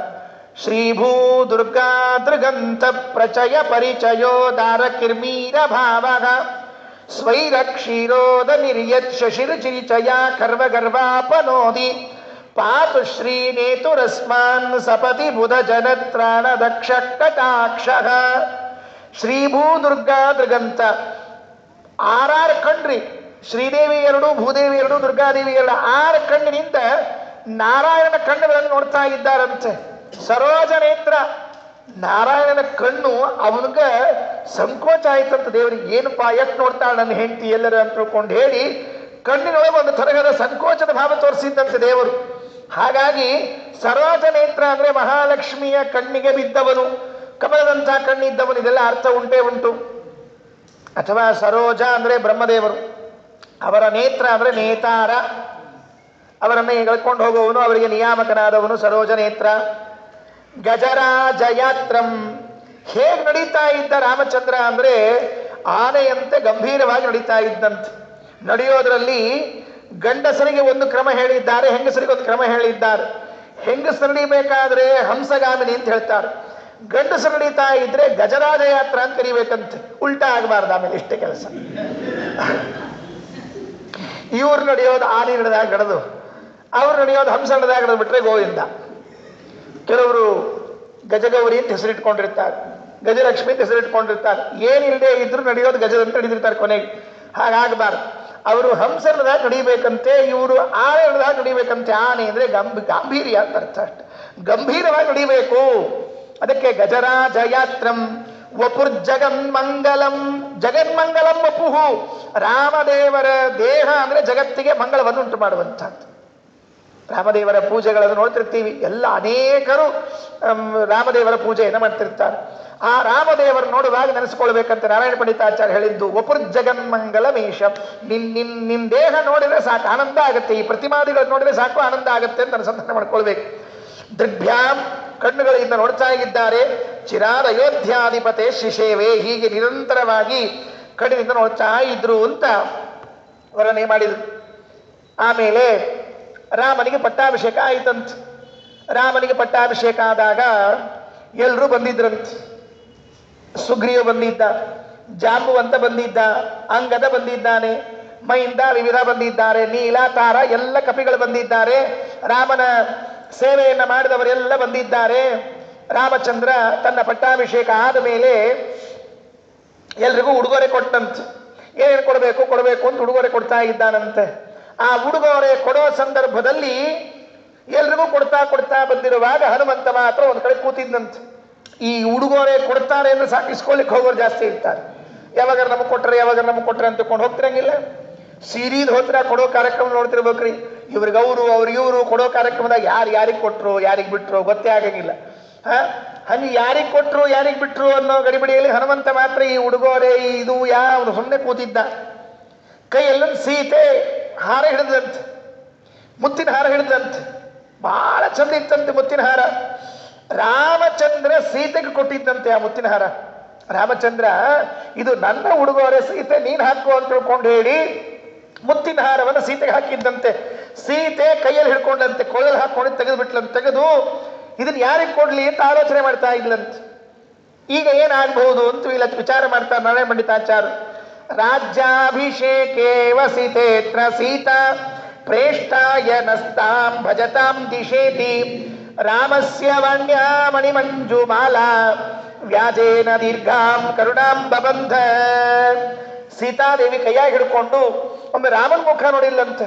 ಇದನ್ನ ಯಾರಿಗೆ ಕೊಡ್ಲಿ ಅಂತ ಪಾಪ ನೋಡಿಲ್ಲಂತ. ಎಷ್ಟು ಆಶ್ಚರ್ಯ ನೋಡ್ರಿ. ನಂಗೆ ಆಶ್ಚರ್ಯ ಆಗುತ್ತೆ ಇದನ್ನೆಲ್ಲ ನೋಡಿದಾಗ. ಏನು ಅಂತ ಕೇಳಿದ್ರೆ ವಾಲ್ಮೀಕಿ ರಾಮಾಯಣದಲ್ಲಿ ಪ್ರಸಂಗ ಬರ್ತದೆ. ಅವಮುಚ್ಚಾತ್ಮನ ಕಂಠಾತ ಹಾರಂ ಜನಕನಂದಿನಿ, ಕೊರಳಲ್ಲಿ ಹಾಕೊಂಡಿರೋ ಮುತ್ತಿನ ಹಾರ ತೆಗೆದು ಕೈಯಲ್ಲಿ ಹಿಡ್ಕೊಂಡ್ಲಂತೆ. ಅವೇಕ್ಷತ ಹರೀನ್ ಸರ್ವಾನ್ ಭರ್ತಾರಂಚ ಮುಹುರ್ಮುಹು, ಎಲ್ಲ ಕಪಿಗಳನ್ನು ನೋಡಿಲ್ಲಂತೆ. ಯಾರಿಗೆ ಹಾಕ್ಬೇಕಿದನ್ನ ನೋಡಿಲ್ಲಂತೆ. ಆಕೆಗೆ ತೋಚಲಿಲ್ವಂತೆ ಸೀತೆಗೆ. ಇಷ್ಟು ಬೆಲೆ ಬಾಳೋ ಹಾರವನ್ನು ಹಾಕಿಸ್ಕೊಳ್ಳೋ ಯೋಗ್ಯತೆ ಯಾರಿಗಿದೆ? ಜಾಂಬುವಂತನಿಗಿದೆಯಾ, ಅಂಗದನಿಗಿದೆಯಾ, ಸುಗ್ರೀವನಿಗಿದೆಯಾ ಅಂತ ಪಾಪ ಅದು ನೋಡಿಲ್ಲ, ವಿಚಾರ ಮಾಡಿಲ್ಲ. ಇವ್ರು ಯಾರು ಉಪಯೋಗ ಇಲ್ಲ ಅಂತ. ಹೇಗೆ ಹಾಕಬೇಕು ಗೊತ್ತಾಗ್ಲಿಲ್ಲ, ಯಾರಿಗೆ ಹಾಕ್ಬೇಕು ಗೊತ್ತಾಗ್ಲಿಲ್ಲ. ಅದಕ್ಕೆ ಹೀಗೆ ನೋಡಿದ್ದಂತೆ, ರಾಮನ ಕಡೆ ನೋಡಿಲ್ಲಂತೆ. ಎಷ್ಟು ಚಂದ ವರ್ಣನೆ ಮಾಡ್ತಾರೆ ವಾಲ್ಮೀಕಿಗಳು ಅಂದ್ರೆ, ಭರ್ತಾರಂಚ ಮುಹುರ್ಮುಹು, ಗಂಡನನ್ನ ಮತ್ತೆ ಮತ್ತೆ ನೋಡಿಲ್ಲಂತ. ತಾಮ್ ಇಂಗಿತಜ್ಞ ಸಂಪ್ರೇಕ್ಷ ಬಭಾಷೆ ಜನಕಾತ್ಮಜ. ಇಂಗಿತಜ್ಞ ಸೊನ್ನಿ ಸೂಕ್ಷ್ಮ ತಿಳ್ಕೊಂಡಿರ್ಬೇಕಂತ್ರಿ. ಇಂಗಿತಜ್ಞ ಅಂದ್ರೆ ಸೊನ್ನಿ ಸೂಕ್ಷ್ಮ ಅಂತ ಕರಿತಿರ್ತಾರೆ. ಇವನು ಕಣ್ಣೊಳಗೆ ಸೊನ್ನಿ ಮಾಡ್ತಿರ್ತಾರೆ, ಮೂಗ್ನಾಗ ಸೊನ್ನಿ ಮಾಡ್ತಿರ್ತಾರೆ, ಬಾಯಾಗ ಸೊನ್ನಿ ಅವು ಅಲ್ಲೇ ತಿಳ್ಕೊಂಡಿರ್ಬೇಕ್ರಿ. ಬಾಯಿ ಬಿಟ್ಟು ಹೇಳುವಂಗ ಆಗ್ಬಾರ್ದು. ಎಲ್ಲ ಸೊನ್ನಿ ಮುಗಿದ್ಮೇಲೆ ಅರ್ಥ ಆಗಲಿಲ್ಲ ನಿನಗೆ ಬಡಸ ಕ್ಷಣೆ ಇತ್ತು ಕೊನೆಗೆ ಅಷ್ಟು ಪ್ರಸಂಗ ಬರಬಾರ್ದು. ನಮ್ಮಲ್ಲಿ ದಾಕ್ಷಿಣಾತ್ಯ ನಮ್ಮ ಗುರುಗಳು ಒಂದು ಶ್ಲೋಕ ಹೇಳ್ತಿದ್ರಿ, ಮರ್ತೋಗ ಬಹಳ ದಿವಸ ಆಯ್ತು. ಯಾರ್ಯಾರು ಹೆಂಗಿದ್ರು ಅಂತ ಹೇಳುವಾಗ ಕೋಸಲ ದೇಶದವ್ರು ಹೆಂಗಿದ್ರು, ಉತ್ತರದವ್ರು ಹೆಂಗಿದ್ರು, ದಾಕ್ಷಿಣಾತ್ಯರು ಹೆಂಗಿದ್ದಾರೆ ಅಂತ ಕೇಳಿದ್ರೆ ಈ ದಾಕ್ಷಿಣಾತ್ಯರಿಗೆ ಬಾಯಿ ಬಿಟ್ಟು ಹೇಳುವಂತ ಅರ್ಥ ಆಗಂಗಿಲ್ಲ ಅಂತ. ಹಂಗೆ ಇದ್ದಾರಂತೆಲ್ಲ ದಾಕ್ಷಿಣಾಸ್ತ್ರು. ಉತ್ತರದವರು, ಕೋಸಲದವರು, ಕೇಕದವರೆಲ್ಲ ಇಂಗಿತಜ್ಞಾಹ, ಅವರಿಗೆ ಸೂಚನಾ ಮಾಡಿದ್ರೆ ಅಷ್ಟು ಬಿಟ್ಟಿತ್ತಂತ. ಹಂಗಾಗಿ ಸೀತಾದೇವಿ ಪಾಪ ಹಿಂಗೆ ಎರಡು ಮೂಸಲೆ ಕಣ್ಣು ಮಾಡಿದ ಕೂಡಲೇ ರಾಮಗೆ ಅರ್ಥ ಆಯ್ತು, ನನ್ನ ಹೆಂಡತಿ ಸೀತೆ ಈ ಹಾರ ಯಾರಿಗೆ ಹಾಕಬೇಕು ಅಂತ ಗೊಂದಲಕ್ಕೆ ಬಿದ್ದಿದ್ದಾಳೆ, ಹೇಳ್ಬಿಡೋಣ ಅಂದ್ರು. ಹೆಂಗೆ ಹೇಳ್ಬೇಕ್ರಿ? ಇಷ್ಟು ಮಂದಿ ಕೂತಾರ, ಇವ್ರಿಗೆ ಬಿಟ್ಟು ಅವ್ರಿಗೆ ಅಂತ ಹೇಳ್ರಿ, ಮುಗೀತು ಬಿಡ್ತದ. ಆಮೇಲೆ ಪರಿಸ್ಥಿತಿ ಎಷ್ಟು ಗಂಭೀರ. ಊಟಕ್ಕೆ ಕರಿಬೇಕಾಗಿರ್ತದೆ, 4 ಮಂದಿ ಆಚಾರ ಇರ್ತಾರೆ, ಯಾರಿಗೆ ಕರಿಬೇಕು? ಎಷ್ಟು ಗಂಭೀರ ಇರ್ತದೆ ನೋಡಿ ಹೇಳ್ತೀನಿ. ಊಟಕ್ಕೆ ಕರಿಬೇಕಾಗಿರ್ತದೆ, 4 ಮಂದಿ ಆಚಾರ ಕೂತಿರ್ತಾರ. ಪಾಪ ಹೆಣ್ಮಕ್ಳಿಗೆ ಗಂಭೀರ, ಯಾರಿಗೆ ಕರಿಬೇಕು ಯಾರಿಗೆ ಬಿಡಬೇಕು ಅಂತ ತಿಳ್ಕೊಂಡು ಹೇಳಿ ಅದೆಲ್ಲ ಅವ್ರು ಹ್ಯಾಂಡಲ್ ಮಾಡ್ಕೋತಾರೆ ಬಿಡ್ರಿ. ಅದಕ್ಕೆ ಏನು ಹೇಳಿದ್ರು ಅಂದ್ರೆ ಸುಮ್ಮನೆ ನಾವು ಹೇಳಿ ಕೆಡ್ಸ್ಕೋಬಾರ್ದು. ಅದಕ್ಕೆ ರಾಮ ಹೇಳಿದ್ನಂತ. ಎಷ್ಟು ಚೆನ್ನಾಗಿ ಹೇಳಿದ ರಾಮ ಅಂದ್ರೆ, ಪ್ರದೇಹಿ ಸುಭಗೆ ಹಾರಂ ಯಸ್ಯ ತುಷ್ಟಾಸಿ ಭಾಮಿನಿ. ಸೀತೆ, ನಿಂಗೆ ಯಾರ ಮೇಲೆ ಪ್ರೀತಿ ಜಾಸ್ತಿ ಇದೆ ಅವ್ರಿಗೆ ಕೊಡು, ಹನುಮಂತರಿಗೆ ಕೊಡು ಅನ್ಲಿಲ್ಲ. ಅಪ್ಪಿ ತಪ್ಪಿ ಬಾಯಲ್ಲಿ ಹನುಮಂತ ಕೊಡು ಅನ್ಲಿಲ್ಲ. ಹನುಮಂತಾಚಾರ್ಯ ಕೊಟ್ಟರೆ ಸುಗ್ರೀವಾಚಾರ್ಯ ಸುಮ್ ಕೊಡ್ತಾರ? ನಾಳಿಂದ ಪಾಠಕ್ಕೆ ಬರೋದಿಲ್ಲ, ಪ್ರವಚನಕ್ಕೆ ಬರೋದೇ ಇಲ್ಲ. ಆಮೇಲೆ ಪಾಠಕ್ಕೆ ಪ್ರವಚನಕ್ಕೆ ಬರ್ಬೇಕಾಗ್ತದೆ, ಕೆಲವು ಆಚಾರ ನೋಡ್ಕೊಂಡು ಕೊಡ್ಬೇಕಾಗ್ತಿರ್ತದೆ. ಮುಂದೆ ಹೇಳಿದ್ರು, ಎಷ್ಟು ಚೆನ್ನಾಗಿ ಹೇಳಿದ್ರು. ಯಾರ ಮೇಲೆ, ಯಾರಲ್ಲಿ ತೇಜ ಧೃತಿ ಯಶಃ ದಾಕ್ಷಂ ಸಾಮರ್ಥ್ಯಂ ವಿನಯೋ ನಯಃ ಪೌರುಷಂ ವಿಕ್ರಮ ಬುದ್ಧಿ ಯಸ್ಮಿನ್ನೇತಾನಿ ನಿತ್ಯದ. ಇಷ್ಟೆಲ್ಲ ಗುಣಗಳು ಯಾರಲ್ಲಿ ನಿತ್ಯದಲ್ಲಿ ಇದೆಯಲ್ಲ ಅವ್ರಿಗೆ ಹಾರ ಹಾಕೊಂಡ್ಬಿಟ್ರು. ಭಾಳ ಚೆನ್ನಾಗಿದೆ. ಇಷ್ಟೆಲ್ಲ ಗುಣ ಇನ್ಯಾರಲ್ಲಿ ಇದ್ದಿದ್ದಿಲ್ರಿ. ಅವರೆಲ್ಲ ಸುಮ್ಮನೆ ಹಿಂದೆ ಸರ್ಕೊಂಡ್ಬಿಟ್ರು. ಅವ್ರು ಯಾರು ಹಾಕ್ಸ್ಕೊಳಿಕ್ ಬಂದಿದ್ರಲ್ಲ ಮುಂದಿದ್ದವ್ರು ಹಿಂದೆ ಸರ್ಕೊಂಡ್ರಿ. ಈ ಸ್ವಾಮಿಗಳ ಕೈಯಾಗಿನ ಮುದ್ರಿ ಕೋಲ್ ನೋಡಿದ್ಕೊಂಡು ಹಿಂದೆ ಸರಿತಿರ್ತಾರೆ ನೋಡ್ರಿ. ಅಷ್ಟ ಸರ್ಕೊಂಡ್ಬಿಟ್ರಿ ಹಿಂದೆ. ಕೆಂಡದ ಮೇಲಿಂದ ಹಿಂಗೆ ಬಂತು ಅಂದ್ರೆ ನಿಮ್ದಾಗಿ ಭಕ್ತರೆಲ್ಲ ತಗೊಳ್ರಿ. ಭಕ್ತರೆಲ್ಲ ತಗೊಂಡ್ಮೇಲೆ ನಾವು ತಗೋದು. ಯಾಕೆ ಅವಸರ ಪಾಪ ಅಂತ ಬಿಸಿ ಬಿಸಿ ಇದ್ರೆ ಆರಿದ್ದಿದ್ರೆ ಸರಿ ಎಲ್ಲ ಬರೀ ನಾವು ತಗೋತೀವಿ ಅಂತ ಆರಿದ ಮುದ್ರಿ, ನಾವು ಬಿಸಿ ಮುದ್ರಿ ಅವರಿಗೆ ಯಾರು ಇನ್ಸಲಿಲ್ಲ. ಗಜೇಂದ್ರ ಮೋಕ್ಷದಲ್ಲಿ ಏವಂ ಸಮುಪವರ್ಣಿತ ನಿರ್ವಿಶೇಷ ಬ್ರಹ್ಮಾದಯ ಎಲ್ಲಾ ದೇವತೆಗಳು ಬಂದು ನಿಂತಿದ್ರಂತ. ಕೊನೆಗೊಂದು ಮಾತು ಹೇಳಿದ್ರಿ. ಅವ ಏನ್ ಹೇಳಿದ್ರು? ಗಜೇಂದ್ರ ಅಂದ್ರೆ ನಾರಾಯಣ ಅಂದ, ಉಳಿದವ್ರಲ್ಲ ಹಿಂಸರ್ಬಿಟ್ಟು. ಮೊದ್ಲು ಎಲ್ಲಾರು ಬಂದಿದ್ರು ಹಿಂಸರ್ಕೊಂಡ್ರು. ಹಾಗೆ ಹನುಮಂತನಿಗೆ ಹಾರ ಹಾಕೋಕ್ಕಿಂತ ಮೊದಲು ಎಲ್ಲಾರು ಬಂದು ಕೂತಿದ್ರು. ಇವು ಹೇಳಿ ನೋಡ್ರಿ ಗುಣಗಳನ್ನ. ತೇಜ ಧೃತಿ ದಾಕ್ಷಂ ಯಶಃ ವೀರ್ಯಂ ಅಂತ ಅಂದ್ಕೊಳ್ಳೆ ಎಲ್ಲರೂ ಹಿಂಸರ್. ಇವು ನಮ್ಮ ಅಲ್ಲೇ ಇವು ಸರ್ಬಿಡ್ರಿ ಅಂದ್ರೆ. ಲಕ್ಷ್ಮೀದೇವಿ ಕ್ಷೀರಸಾಗರದಲ್ಲಿ ಕೈಯಾಗಿ ಮಾಲಿ ಹಿಡ್ಕೊಂಡಿದ್ಲು. ಯಾರಿಗೆ ಹಾಕಬೇಕು? ತನ್ನಾಮದಿಂದಲೇ ಕರೆಯದೆ ಒಬ್ಬೊಬ್ಬರ ಉನ್ನತ ದೋಷಗಳು ಎಣಿಸಿದಳು. ಯಾರಿಗೆ ಹಾಕ್ಬೇಕು ಅಂತಂದ್ರೆ ಇವ್ರಿಗೆ ಹಾಕಿದ್ರೆ ಅವರು ಸಿಟ್ಟು ಬರ್ತಾರೆ. ಅದಕ್ಕೆ ಯಾರ ಹೆಸರು ಹೇಳಿಲ್ಲ, ದೋಷ ಹೇಳಿದ್ರೆ ಎಲ್ಲ ಹಿಂದೆ ಸರಿಬಿಟ್ಟಿರ್ತಾರೆ. ಹಾಗೆ ರಾಮ ಹೇಳಿದ್ದಂತೆ ಇಷ್ಟು ಗುಣಗಳು ಯಾರಲ್ಲಿವೆಯೋ ಅವರಿಗೆ ಹಾಕು. ರಾಜ್ಯಾಭಿಷೇಕೇ ವಸಿತೇತ್ರ ಸೀತ ಪ್ರೇಷ್ಠಾಯ ನಸ್ತಾಂ ಭಜತಾಂ ದಿಶೇತಿ ರಾಮಸ್ಯ ವಾಣ್ಯಾ ಮಣಿಮಂಜುಮಾಲಾ ವ್ಯಾಜೇನ ದೀರ್ಘಾಂ ಕರುಣಾಂ ಬಬಂಧ. ತಕ್ಷಣಕ್ಕೆ ಹನುಮಂತರನ್ನ ಕರೆದು, ತಾಯಿ ಅವಳು ಮೂಲ ರೂಪದಲ್ಲೂ ತಾಯಿ, ಯಾವಾಗಲೂ ಜಗತ್ತಿನ ತಾಯಿ, ಮಗನ ಕೊರಳಲ್ಲಿ ಮುತ್ತಿನ ಹಾರವನ್ನು ಹಾಕಿ ಹರಿಸಿದ್ಲಂತೆ. ಏನು ಹಾರ ಹಾಕಲಿಲ್ಲ, ದೀರ್ಘಾಂ ಕರುಣಾಂಬ ಬಂಧ ಅಂತ ಹೇಳುತ್ತಾರೆ. ಆ ಮುತ್ತಿನ ಸರ ಕಟ್ಟುವ ನೆಪದಲ್ಲಿ ದೀರ್ಘವಾದ ಕಾರುಣ್ಯವನ್ನೇ ಕಟ್ಟಿಬಿಟ್ಲಂತೆ. ಯಾವಾಗಲೂ ನೀನು ಹೀಗೆ ಇರಬೇಕು ಅಂತ ತಿಳಿದುಕೊಂಡು, ನನ್ನ ಮಗನಾಗಿರಬೇಕು, ನನಗೆ ಯಾವಾಗಲೂ ಜೊತೆಯಾಗಿರಬೇಕು ಅಂತ ತಿಳಿದುಕೊಂಡು ಹೇಳಿ ದೀರ್ಘವಾದ ಕರುಣೆಯನ್ನ ಕಟ್ಟಿದ್ದಾಳೆ ಅಂತ ತಿಳಿಸಿಕೊಟ್ಟಿದ್ದಾರೆ. ಇದು ಬಹಳ ಸುಂದರವಾದ ಪ್ರಸಂಗ. ಸೀತೆ ಇಷ್ಟು ಮಾಡಿದ ಕೂಡಲೇ ರಾಮ ಏನ್ ಮಾಡ್ಬೇಕಿನ್ನ? ಬಾಜು ಗಂಡ ಹೆಂಡ್ತಿ ಒಬ್ಬರಾದ ಕೂಡಲೇ ಒಬ್ರು ಇರ್ತಾರೆ. ಈ ಕೆಲವರು ಕೊಡೋ ಗುಣ ಇದ್ದು ಗಂಡ ಹೆಂಡ್ತಿ ನೋಡಿದ್ರೆ ಬಹಳ ಕಷ್ಟ ಇರ್ತದೆ. ಗಂಡ ಕೊಟ್ಟಾನಂತ ಹೆಂಡ್ತಿ, ಹೆಂಡ್ತಿ ಕೊಟ್ಟಾನಂತ ಗಂಡ ಇಸ್ಕೊಳ್ಳೋರ್ದು ಕೆಲವರು ಇರ್ತದ್ರಿ. ಅದಕ್ಕೆ ಏನು ಕೊಡಬೇಕು? ರಾಮ ಕರೆದಂತೆ, ಹನುಮ ನನ್ನ ಹೆಂಡತಿ ಕೊಟ್ಲಿಲ್ಲೋ ಮುತ್ತಿನ ಹಾರ, ಬಾ ಇಲ್ಲಿ ಅದು ಬಂದು ಏನು ಇಲ್ಲಿಲ್ಲೋ ಅಂದ್ರು. ಕೂಡಿಸಿ ಬಿಟ್ಟು ತಲೆ ಮೇಲೆ ಕೈ ಇಟ್ಬಿಟ್ಟಂತ ಅಷ್ಟೇ, ಮತ್ತೇನ್ ಮಾಡಲಿಲ್ಲ.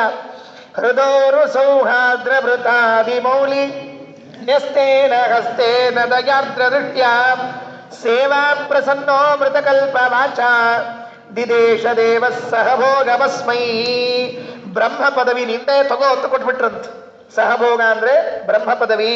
ಹನುಮ ಮುಂದಿನ ಸರ್ತಿ ನೀನೇ ಬ್ರಹ್ಮ, ನೀನೇ ಬ್ರಹ್ಮ ಅಂತ ಹೇಳಿ ತಲೆಯ ಮೇಲೆ ಕೈ ಇಟ್ಬಿಟ್ರಂತ. ಹೃದೋರು ಸೌಹಾರ್ದ್ರ ಭೃತಾದಿ ಮೌಲಿ ನ್ಯಸ್ತೇನ ಹಸ್ತೇನ. ರಾಮಚಂದ್ರನ ಕೈ ಹನುಮಂತರ ತಲೆಯ ಮೇಲೆ ಇಟ್ರಿ ಏನ್ ಆನಂದ ಆಗ್ಬೇಡ್ರಿ, ಏನ್ ಆನಂದ ಆಗ್ಬೇಡ. ಆಗ ರಾಮನ್ ನೋಡಿದ್ನಂತ ಹನುಮ. ಸ್ಮರಾಮಿ ಭವ ಸಂತಾಪ ಹಾನಿದಾಮೃತ ಸಾಗರಂ ಪೂರ್ಣಾನಂದಸ್ಯ ರಾಮಸ್ಯ ಸಾನುರಾಗಾವಲೋಕನಂ. ದ್ವಾದಶ ಸ್ತೋತ್ರದಲ್ಲಿ ಮಧ್ವಾಚಾರ ಅಂತಾರೆ ಆ ಮಾತನ್ನ.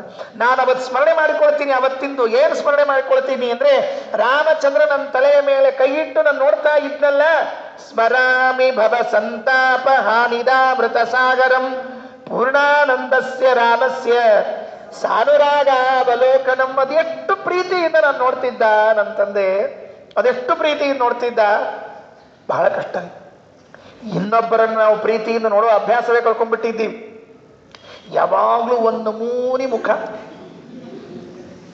ಖೌಟ್ ಆಗಿರ್ತಾವ ನೋಡ್ರಿ. ಅಂಥ ಮುಖದಾಗ ಇನ್ನೊಬ್ಬರು ನೋಡಿದ್ದ ಅಭ್ಯಾಸ ಯಾಕೆ ಬೇಕು? ಮುಖದಲ್ಲಿ ನಗು ಇರಬೇಕು.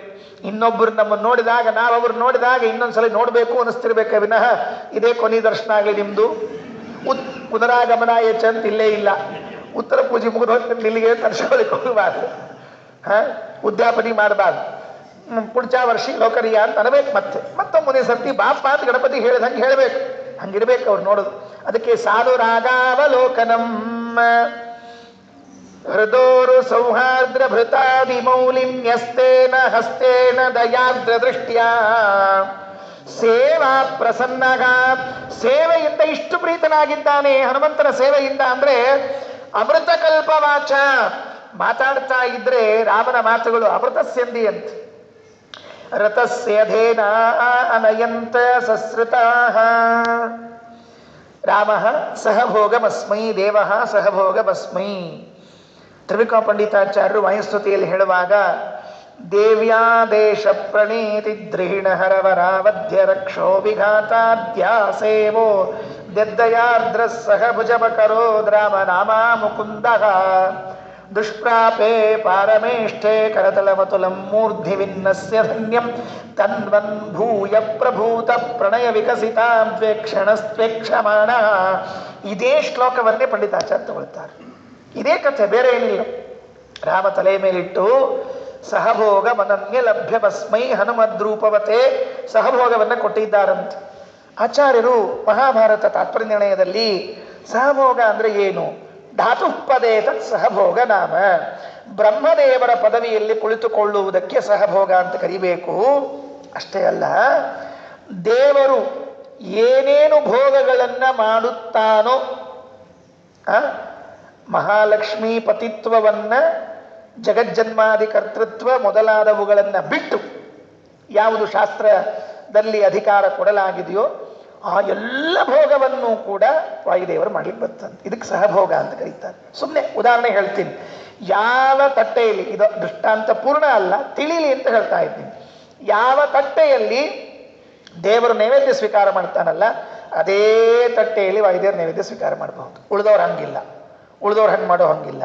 ಪಕ್ಕದಲ್ಲಿ ಇನ್ನೊಂದು ತಟ್ಟೆ ಇಟ್ಟು ಅವ್ರಿಗೆ ಪ್ರತ್ಯೇಕ ಹಾಕಿ ಅವ್ರಿಗೆ ನೈವೇದ್ಯ ಮಾಡಿ ತೆಗಿಬೇಕು ಅದನ್ನು. ಆದರೆ ಹಂಗಿಲ್ಲ. ಹನುಮಂತನಿಗೆ ವಾಯುದೇವರಿಗೆ ಎಷ್ಟು ದೊಡ್ಡದು ಅಂದರೆ ದೇವರಿಗೆ ಏನೇನು ಭೋಗಗಳನ್ನು ನೈವೇದ್ಯ ಇಡ್ತೀವಿ, ಏನೇನು ಮಾಡ್ತೀವಿ ಎಲ್ಲ ಅವರಿಗೆ ಬರ್ತಂತೆ. ಅದು ಸಹಭೋಗ ಭಸ್ಮೈ, ಅದನ್ನು ಸಹಭೋಗ ಅಂತ ಕರಿಬೇಕು ಅಂತ ಹೇಳ್ತಾರೆ. ದೃಷ್ಟಾಂತಕ್ಕೆ ಹೇಳಿದ್ದೇನೆ. ಅಲ್ಲಿ ಹೇಳುವಾಗ ಭೋಗಾಶ್ಚಯೇ ಯಾನಿ ಚ ಕರ್ಮ ಜಾತಾನ್ಯನಂತಾನಿ ಮಮೇಹ ಸಂತಿ ತಾತ್ಪರ್ಯ ನಿರ್ಣಯದಲ್ಲಿ ಹೇಳುವಾಗ ಆ ಮಾತನ್ನು ಹೇಳ್ತಾರೆ. ಸರಿ, ಅಂತೂ ಇಷ್ಟ ಆಯ್ತು. ಇಷ್ಟ ಆದ್ಮೇಲೆ ರಾಮ ಕೇಳಿದಂತೆ, ರಾಮ ಹನುಮ ನಿಂಗೇನ್ ಬೇಕೋ ಕೇಳು ಅಂದ್ರು. ನಿಂಗೇನ್ ಬೇಕು ಕೇಳು ಅಂತ ರಾಮನೇ ಹೇಳ್ತಾ ಇದ್ದಾನೆ. ಪಾಪ ಸಂಕೋಚ ಅಂತೆ ಹನುಮಂತನಿಗೆ. ಎಲ್ಲಿ ಕೇಳೋದು ರಾಮಗೆಲ್ಲರ? ಯಾಕೆ ನಾ ಕೇಳೋಣ, ಇಲ್ಲದೆ ಇದ್ರೆ ಏನ್ ಮಾಡೋದು? ಹಿಂಗಾಗ್ತಿರ್ತಾವ ಕೆಲವೊಮ್ಮೆ. ಕೇಳಿಬಿಟ್ಟು ಇಲ್ಲ ಅಂತ ಅನ್ಸ್ಕೊಳ್ಳೋಕ್ಕಿಂತ ಅದೇ ಹಸ್ತ ತೋರಿಸಿ ಅವಲಕ್ಷಣ ಅಂತ ಒಂದು ಗಾಡಿ ಮಾತಿತ್ರಿ ನಮ್ಮಲ್ಲಿ. ಜಾತಕ ಕೇಳಲಿಕ್ಕೆ ಹೋಗಿದ್ನಂತ, ಹಿಂಗೆ ಕೈ ಇಟ್ಟಂತ ಅವ ಜ್ಯೋತಿಷ್ಣ ಒಂದು ದರಿದ್ರ ನಡಿ ಬೈ ಕಳಿಸ್ಬಿಟ್ಟಂತ.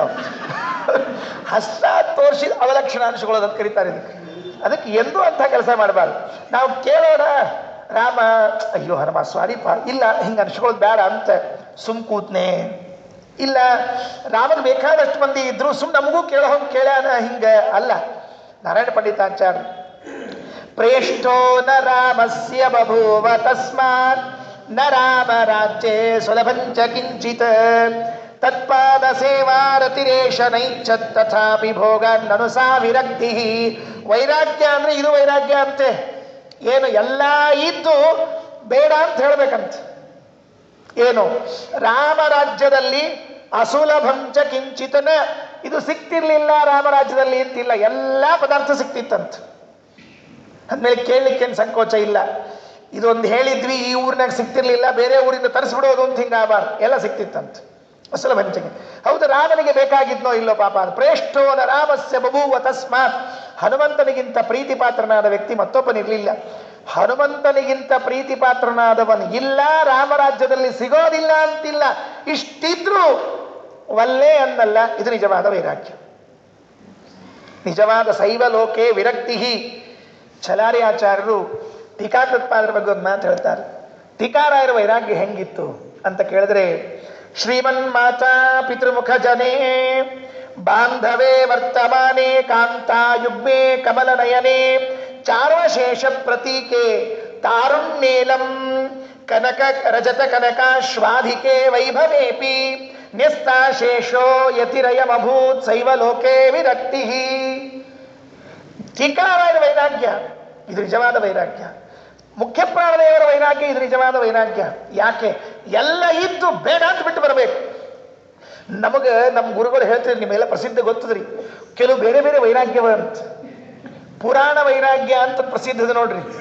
ಪುರಾಣ ಕೇಳೋ ಕಾಲಕ್ಕೆ ಇಷ್ಟು ವೈರಾಗ್ಯ ಬಂದಿರ್ತದ, ಮುಗೀತಿನ್ನ ಇನ್ನು ಮುಗದೇ ಹೋಯ್ತು, ಇನ್ನು ಏನು ಮುಗಿದು ಹೋಯ್ತು, ಪುರಾಣ ಮುಗೀತು, ಇನ್ನು ಮುಗೀತು ಪುರಾಣ ಮುಗೀತು, ಅಷ್ಟೇ ಕೆಲಸ. ಪುರಾಣ ವೈರಾಗ್ಯ, ಕೆಲವರಿಗೆ ಪುರಾಣ ವೈರಾಗ್ಯ ಬರ್ತದೆ. ಸ್ಮಶಾನ ವೈರಾಗ್ಯ, ಸಾಯೋ ಕಾಲಕ್ಕೆ ಎಲ್ಲ ಸತ್ತಿರ್ತಾರೆ, ಹೋಗಿ ಕೂತಿರ್ತಾರೆ ಸ್ಮಶಾನ ದಂಡಿ ಮೇಲೆ, ಮುಗೀತು ನಮ್ದು ಇಷ್ಟ ಅನ್ಕೊಂಡು ತಿರುಗಿ ಮನೆಗೆ ಬಂದು ಸಾಯೋ ಸತ್ತ ನಡ್ರಾತ್ರ ಸಾಯ್ಬೇಕು, ಬುದ್ಧಿದಿಲ್ಲ, ನಿದ್ದೆ ಕೆಡಿಸೋ, ಬೆಳಿಗ್ಗೆ ಸತ್ತಿರಿ ಏನು ಗಂಟು ಹೋಗ್ತಿತ್ತು. ಅಯ್ಯೋ, ಇದು ನಮ್ಮ ವೈರಾಗ್ಯ, ಮುಗೀತು ಇಷ್ಟೇ ಕೆಲಸ. ಅದರಿಂದ ಪುರಾಣ ವೈರಾಗ್ಯ, ಪುರಾಣ ಕೂತಾಗ ಕೆಲವು ವೈರಾಗ್ಯ ಬರ್ತಿರ್ತಾವ್ರಿ. ಎಲ್ಲರ ವೈರಾಗ್ಯ ಹೇಳ್ಬಿಡೋಣ, ಇನ್ನು ಮುಗೀತು, ಇನ್ನು ಮನೆಗೆ ಹೋದ್ಮೇಲೆ ಎಲ್ಲ ಬಿಟ್ಬಿಡ್ಬೇಕಪ್ಪ ಅಂತಂತೀವಿ. ಊಟ ನಿದ್ದಿ ಮತ್ತೆ ಯಥಾ ಪ್ರಕಾರ ಮುಂದಿನ ಕಾರ್ಯಕ್ರಮ. ಮತ್ತೆ ಮರುದಿವ್ಸ ಪ್ರವಚನಕ್ಕೆ ಬಂದಾಗ ನೆನಪ, ನಿನ್ನೆ ಆಚಾರ ಹೇಳಿದ್ರಲ್ಲ, ಅದ್ರ ಮೇಲೆ ವೈರಾಗ್ಯ ಬಂದಿರ್ತದೆ. ಪುರಾಣ ವೈರಾಗ್ಯದ ಮೇಲೆ ವೈರಾಗ್ಯ ಬಂದಿರ್ತದೆ ನಮ್ದೆಲ್ಲ. ಭಾರಿ ಅದ್ಭುತ ರೀ ಪುರಾಣ ವೈರಾಗ್ಯ, ಸ್ಮಶಾನ ವೈರಾಗ್ಯ. ಇನ್ನೂ ಕೆಲವು ಅಂತ ಅಭಾವ ವೈರಾಗ್ಯ ಅಂತ ಹೇಳ್ತಿರ್ತಾರೆ. ಅಭಾವ ಅಂದ್ರೆ ಏನೂ ಇರಂಗಿಲ್ರಿ ಮನ್ಯಾಗ, ತಿನ್ಲಿಕ್ಕಿರಂಗಿಲ್ಲ, ಉಣ್ಲಿಕ್ಕಿರಂಗಿಲ್ಲ. ನಾವು ಗೋಡಂಬಿ ದ್ರಾಕ್ಷಿ ದಿವಸ ತಿನ್ನಂಗಿಲ್ರಿ, ಕಟ್ಟು ತಿನ್ನ ಮಗನ ಮೊದಲು, ಗೆಣಸು ತಿನ್ನ ಮೊದಲು ವೃತ್ತದಾಗ, ಆಮೇಲೆ ಮುಂದಿನ ಗೋಡಂಬಿ ದ್ರಾಕ್ಷಿ ತಿನ್ನುವಂತೆ. ಇಲ್ಲ, ಎಲ್ಲಿಂದ ತಿಂತೀಯೋ? ಅಭಾವ ವೈರಾಗ್ಯ ಇಲ್ಲ, ಅದಕ್ಕೆ ವೈರಾಗ್ಯ ಬಂದದ. ಹಿಂಗೆಲ್ಲ ಭಾಳ ವೈರಾಗ್ಯ ಇರ್ತಾವ. ನಿಜವಾದ ವೈರಾಗ್ಯ ಎಲ್ಲ ಇದ್ದು ಬೇಡ ಅನ್ಬೇಕ್ರಿ. ಕಾಂತ ಯುಗ್ಮೇ ಕಮಲ ನಯನೇ ಚಾರ್ವಶೇಷ ಪ್ರತೀಕೆ. ಟೀಕಾಕೃತ್ಪಾದರು ಒಂದಲ್ಲ ಎಲ್ಲ ಲಗ್ನ ಆಗಿದ್ರಂತ, ಗೊತ್ತಿಲ್ಲ ನಮ್ಮ ಭಾಳ ಮಂದಿಗೆ ಇತಿಹಾಸ. ಜೈತೀರ್ಥರ ಪೂರ್ವಾಶ್ರಮದಲ್ಲಿ ದೊಂಡವ ರಘುನಾಥರಾಗಿದ್ದಾಗ ಇಬ್ರು ಹೆಂಡಂದ್ರಿ, ಇನ್ನೂ ಮನೆ ತುಂಬಿಸ್ಕೊಂಡಿದ್ದಿದ್ದಿಲ್ಲ ಅಂತ, ಇನ್ನೂ ಮನೆ ತುಂಬಿಸ್ಕೊಂಡಿರ್ಲಿಲ್ಲ. ಅವಾಗೆಲ್ಲ ಬಾಲ್ಯ ವಿವಾಹದ ಪ್ರಸಂಗಗಳಾದ್ರಿಂದ ಅವರು ಲಗ್ನ ಮಾಡಿಕೊಂಡು ಹೋಗಿದ್ರೆ ಮನೆಗೆ ಬಂದಿದ್ದಿಲ್ಲ. ಇಬ್ರು ಹೆಂಡಂದ್ರು ಇದ್ರು.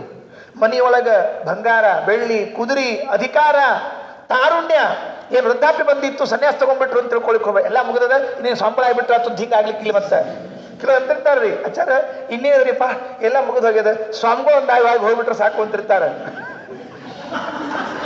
ಏನು ಸ್ವಾಮಿಗಳಾಗಿ ಹೋಗ್ತೀನಿ ಎಲ್ಲರ. ನಮ್ಗೆ ಹೋಗ್ಬೇಕು ಅಷ್ಟೇ ಮಾಡ್ತಿರ್ತಾರೆ. ಕಟ್ಟಿಗೆ ಮೇಲೆ ಇಡೋ ಬದ್ಲಿ ಮಣ್ಣಾಗಿಡೋದು ಅಷ್ಟ ಅವ್ರನ್ನ.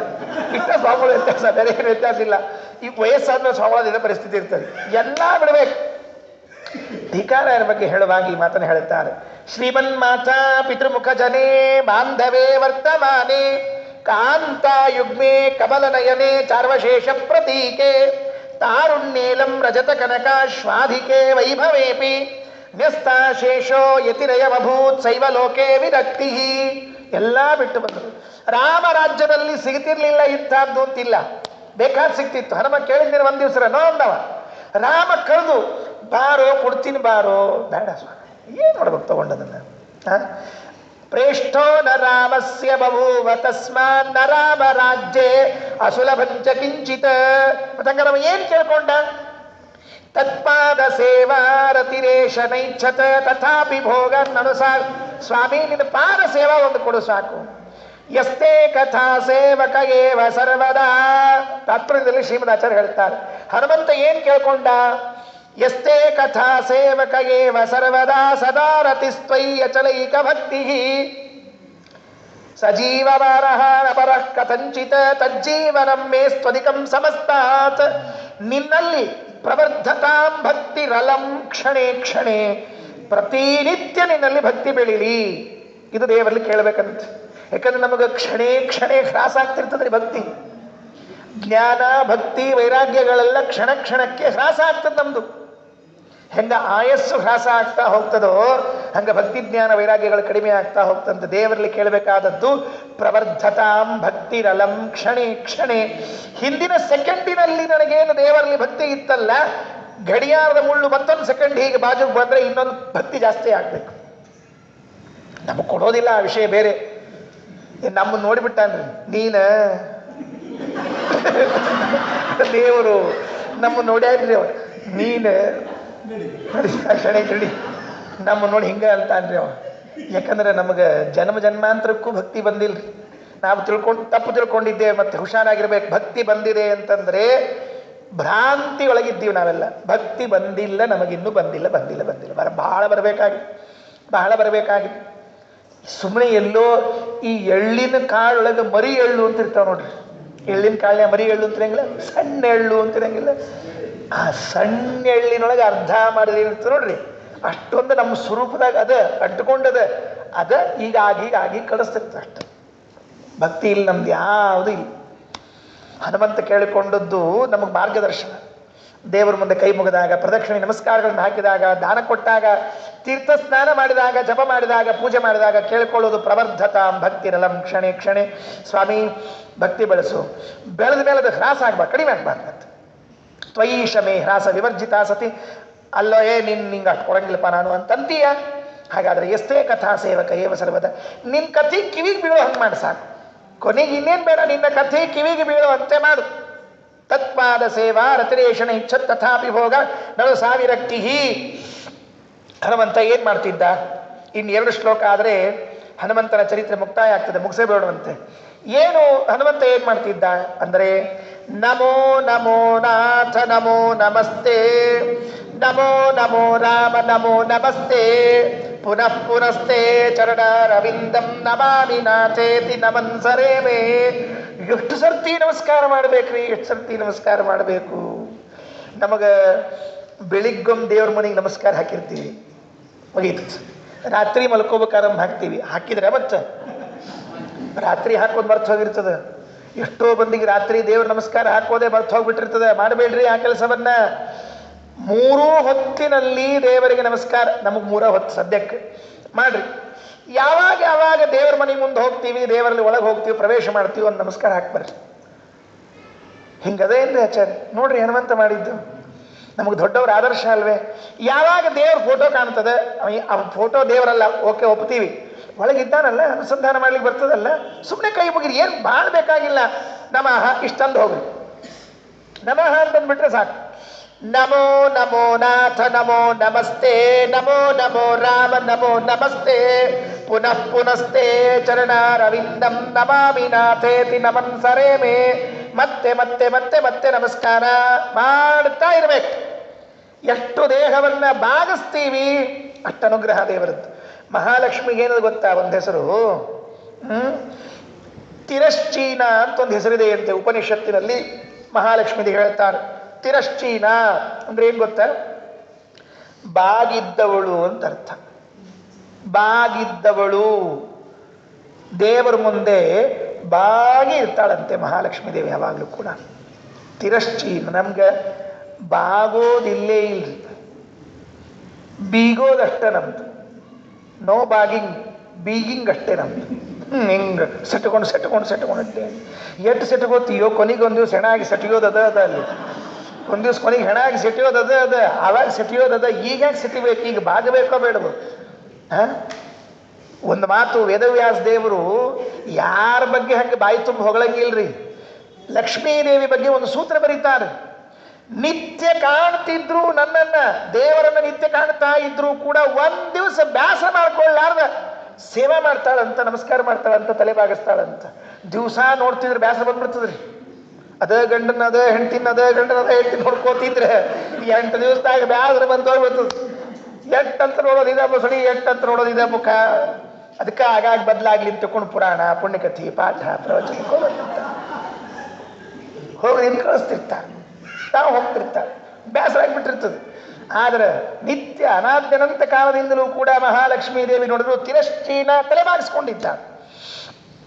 ನಮೋ ನಮೋ ನಾಥ ನಮೋ ನಮಸ್ತೆ, ನಮೋ ನಮೋ ರಾಮ ನಮೋ ನಮಸ್ತೆ, ಪುನಃ ಪುನಸ್ತೆ ಚರಣಾರವಿಂದಂ ನಮಾಮಿ ನಾಥೇತಿ ನಮನ್ಸರೇ ಮೇ. 9 ಸರ್ತಿ ನಮಸ್ಕಾರ ಬರೀ ನೋಡ್ಕೊಳ್ರಿ. ಅವಾಗ 9 ಸರ್ತಿ ನಮಸ್ಕಾರ ಮಾಡ್ಯಾರ. ನಮೋ ನಮೋ ನಾಥ ನಮೋ ನಮಸ್ತೆ, ನಮೋ ನಮೋ ರಾಮ ನಮೋ ನಮಸ್ತೆ, ಪುನಃ ಪುನಸ್ತೆ ಚರಣಾರವಿಂದಂ ನಮಾಮಿ ನಾಥೇತಿ ನಮನ್ಸರೇ ಮೇ. 9 ಸರ್ತಿ ನಮಸ್ಕಾರ ಮಾಡ್ಯಾರ. ನವವಿಧವಾದ ಭಕ್ತಿಯನ್ನು ತೋರಿಸಿಕೊಳ್ಳಿಕ್ಕೆ 9 ಸರ್ತಿ ನಮಸ್ಕಾರ. ಕೊನೆಗೊಂದು ನಮನ್ನದ ಮತ್ತೆ ಹತ್ತಿರ ಇದ್ದು, ಯಾಕ ದಶಾವತಾರಿಯಾದವನಿಗೆ ನವವಿಧವಾದ ಭಕ್ತಿಯಿಂದ ನಮಸ್ಕಾರ ಮಾಡಬೇಕು ಅಂತ 9 ನಮಸ್ಕಾರಗಳನ್ನು ಹೇಳಿ ದಶಾವತಾರಿಗೆ ತೋರಿಸಿಕೊಟ್ಟಿದ್ದಾರೆ.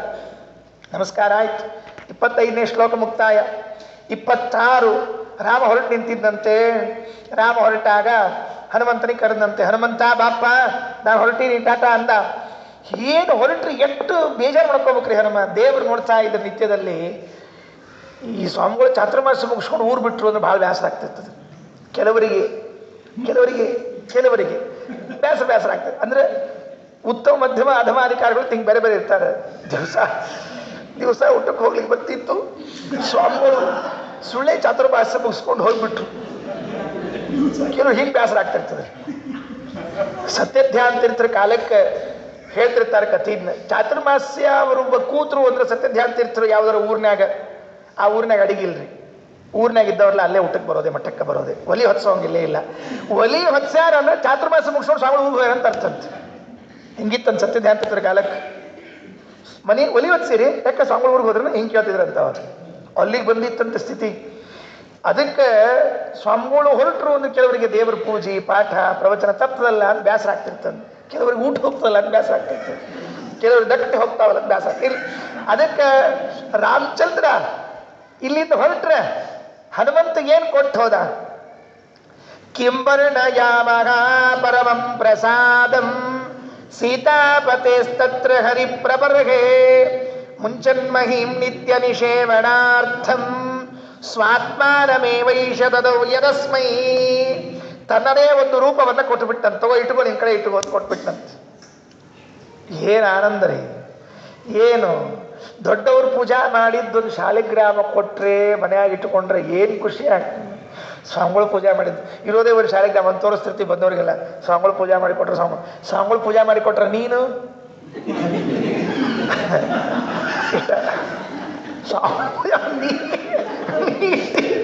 ಅಷ್ಟೇ ಕೆಲಸ.